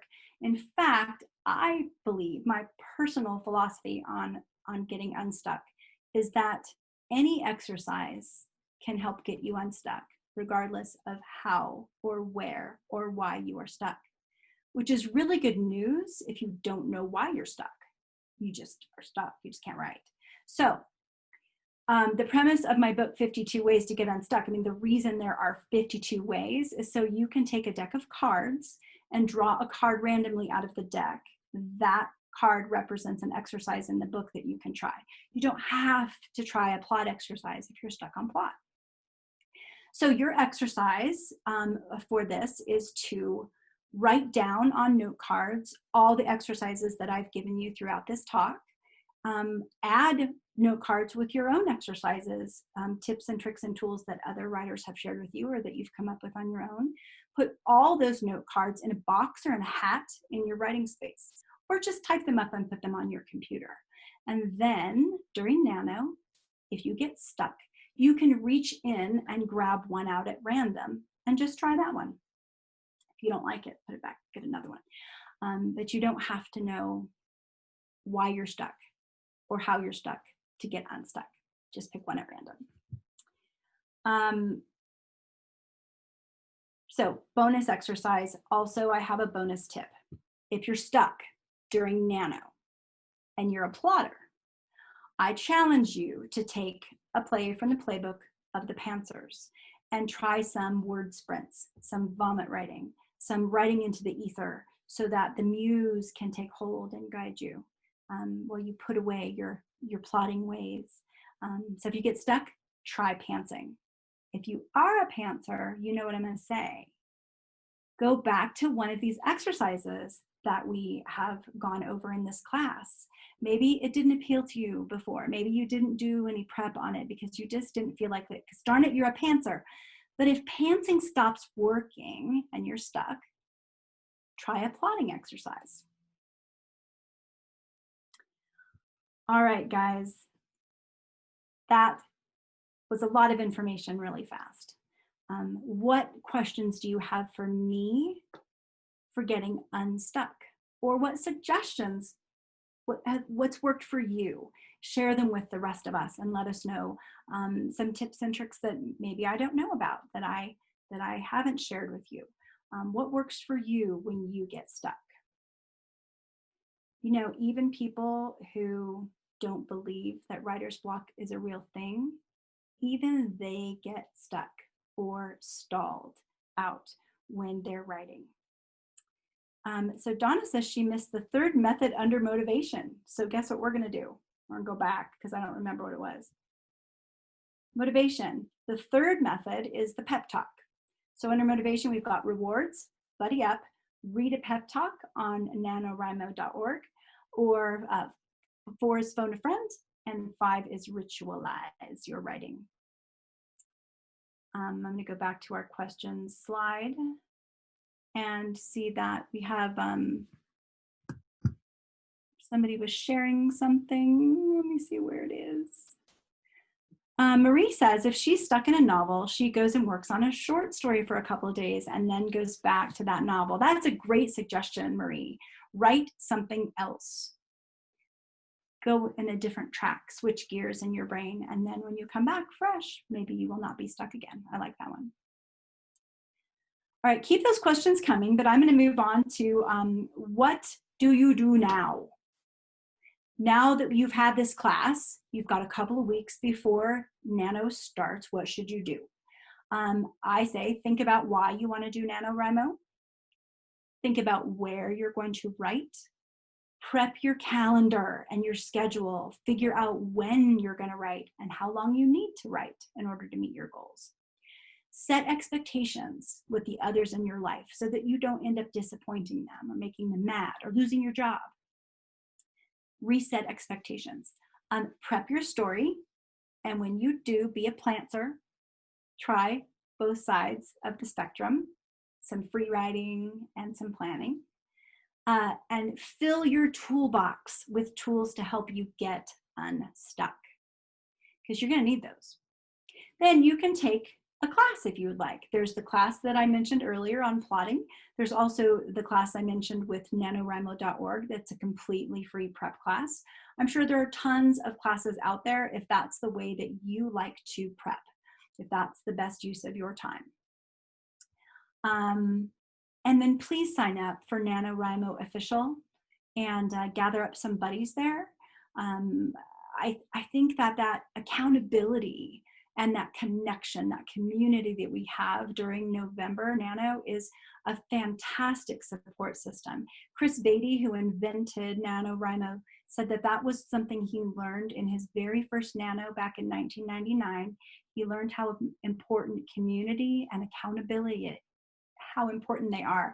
And that's one of the reasons he developed a whole NaNoWriMo program. We're going to get to a couple more questions in a minute, but first I want to say there's some things that you can do after Nano. When you're done with your 50,000 word book, it's a rough draft. And there's lots of things that you can and should do if you plan to put that book out into the world, or if you just want to take your learning to the next level. So on December 9th, my editor friend, Tiffany Yates Martin, who's teaching the plotting class, she has an editorial summit that is completely free. There are 5 editors who will be answering your questions and talking you through what to do next with your Nano manuscript. Again, it's completely free, so go to foxprinteditorial.com/summit to find out more about it. I have no vested interest in this. It's just a fantastic resource for you. Also, NaNoWriMo has officially declared January and February Now What months. And they're going to offer lots of cool stuff to those people who are officially signed in on their website. So sign up, and that way you'll have access to whatever cool stuff they decide to offer for those months. Organizations, workshops, conferences, oh my, there's tons out there in the world where you can get help and support growing as a writer, modifying your manuscript, making it better, learning how to write a better story, learning how to fix your story so you can put it out into the world with confidence. So check your local organizations for workshops, check your local library, maybe go to a conference. I hope you will check my website and see where I'm going to be this coming year after NaNo, because I'm pretty sure all of my appearances are going to be virtual. So no matter where you are on the planet, you can join me for a class. And then finally, books. You can get lots of information from books. And if that's how you like to digest information and learn and grow, check your local library, your bookstore, online. A couple that I have mentioned during this presentation that are my favorites. I really like GMC, Goal, Motivation, and Conflict by Deborah Dixon. And I also love The Writer's Journey by Christopher Vogler, as well as Save the Cat by Blake Snyder. All right, so I'm going to get to these other questions here in a minute, but I just wanted to show you my website, again, is chrismandeville.com, and there you see my Nano buddy name is Kit Cade. Please look me up and buddy me up. Most of the stuff I've talked about today, I've also written about. So you can go to my website, check out my tips and info for writers, scroll through what's there, go to my blog posts on kobowritinglife.com, scroll through what's there. If there's a topic you want to know more about, message me. Send your questions to me via my website and let me know where you're stuck and where you might want to get a little bit of help and tips. My book, 52 Ways to Get Unstuck, does have a lot more tips than what we talked about today. It goes into life prep and also getting unstuck exercises. Pikes Peak Library District does have copies. If your library doesn't have copies, make a request for that book. I've made it really, really easy for libraries to get my book. If your library is low on funds, have them message me. I will donate copies to your library, to their resource section. So again, check my website for future appearances and send me questions there, because I hope to hear from you how you're doing with NaNo, how you're stuck or getting unstuck, and hope to see you in another class.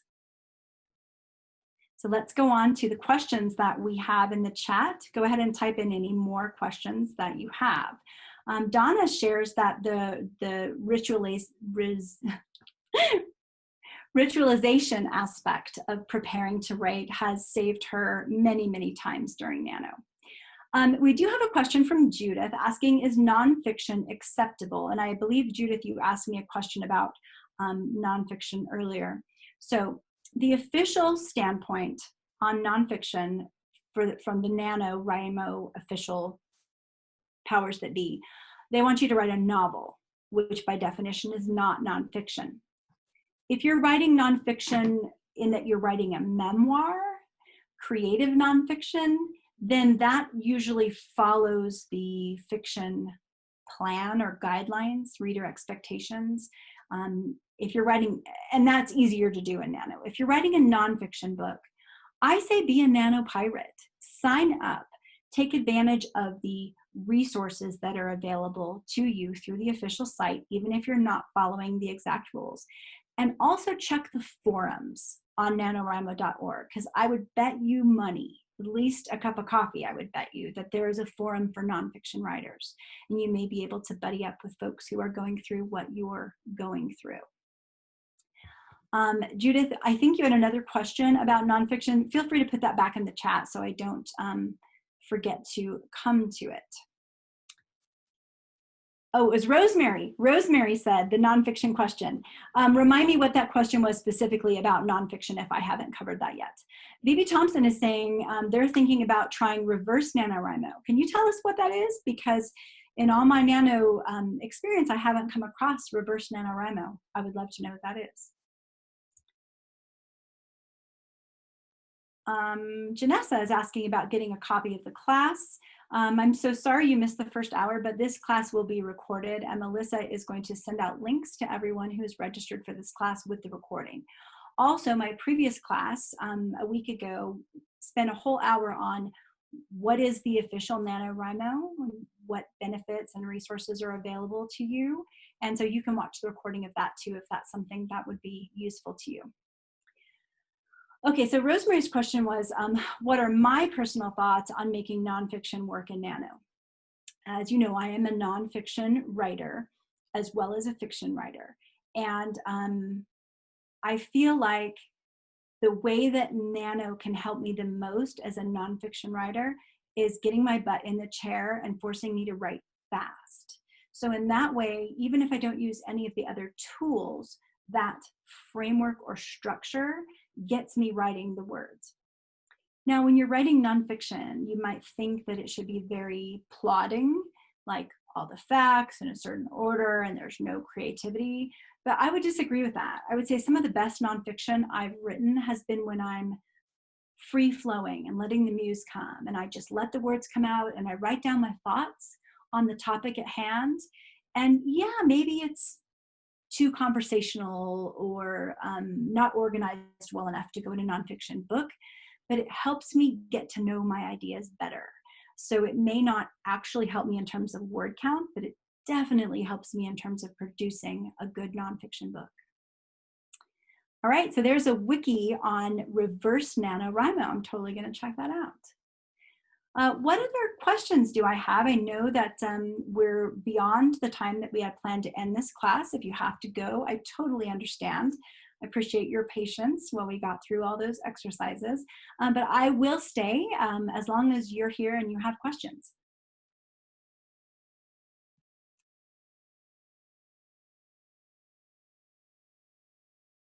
All right, so BB Thompson is sharing that reverse NaNoWriMo is high word count daily, decreasing each day with the last day word count of 1. That's a cool idea.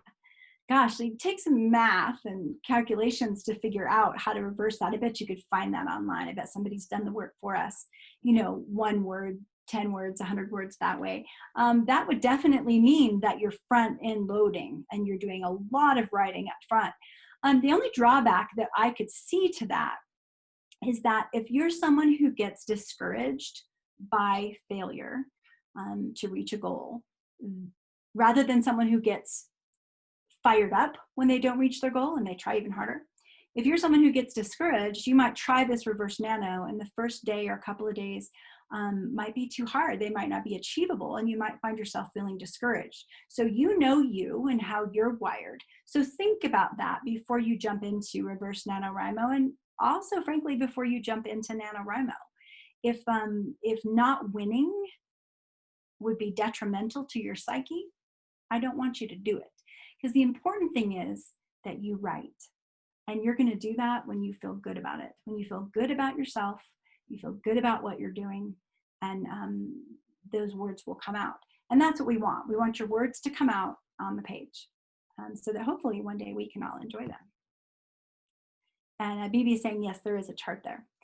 Brittany's asking, as a full-time writer, how do I apply these practices to my everyday? What a great question. It's almost like I planted that question, which I didn't. So the biggest thing I do in my life that relates to all these exercises is I sprint. I sprint with friends who are going to hold me accountable if I don't sit my butt in the chair and write. So I have, on a lot of days, not every day, but on a lot of days, I have a sprinting appointment with a friend or two that I know that at 11 a.m. I have to get my butt in the chair. It's time to go to work. I have to be ready at 11 to write some words. Now, I'm not going to get in trouble with my friend if I don't meet my goal. I definitely am going to get encouraged, and I'm going to be also asked, what did you get? How many words did you get at the end of 30 minutes? Another way that I apply these methods in my daily writing life as a full-time writer is I set goals for myself, even when I'm not doing NaNoWriMo. So a couple of weeks ago, I said, you know, I really need to get back into writing on a regular basis despite the pandemic and the world falling down around me. I have an obligation. I have a deadline to finish my book. I'm going to do that. So I started with 500 words a day, 5 days a week. And now I'm ramped up to 750 words a day, 5 days a week. Well, now I'm successfully getting 1,000 words a day, 5 days a week. And I don't stop writing for the day till I reach that goal. I also set up an amnesty program with my buddies that are writing with me, that we get amnesty every night at midnight. So let's say, I mean, this past Monday, I didn't meet my goal. I only got to 500 words. And I felt pretty crappy about it when I went to bed. But at midnight, I got amnesty. I started fresh the next morning, no guilt, no shame, just start writing again. So I make appointments, I word sprint, I set goals, I manage my calendar so I actually can get my butt in the chair. I do things like go for walks to brainstorm ideas. I actually use a lot of these things in my everyday life. Try them on for yourself. Not everything's going to work for everyone. And not everything that works for you today is going to work for you tomorrow. So keep trying different things. Get your rhythm. And if you get stuck, try something different. All right. What other questions do we have? And if I didn't answer a previous question or I didn't answer it adequately, let me know and I will revisit. I know folks are having to sign off now. I'll hang out another minute or two, see if we get any more questions or comments.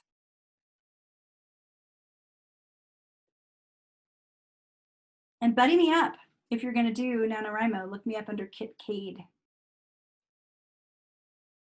Thanks everyone for your comments. I'm so glad that you found this useful. I hope you can pick and choose things that really work for you and you build your own toolbox of tools to help you during Nano and anytime you're writing. All right, if you think of a question later, you can message me on my website, chrismandeville.com. Thank you, Chris, for doing this second workshop. I'm not a writer, and now I even want to do NaNoWriMo. So thank you so much for this.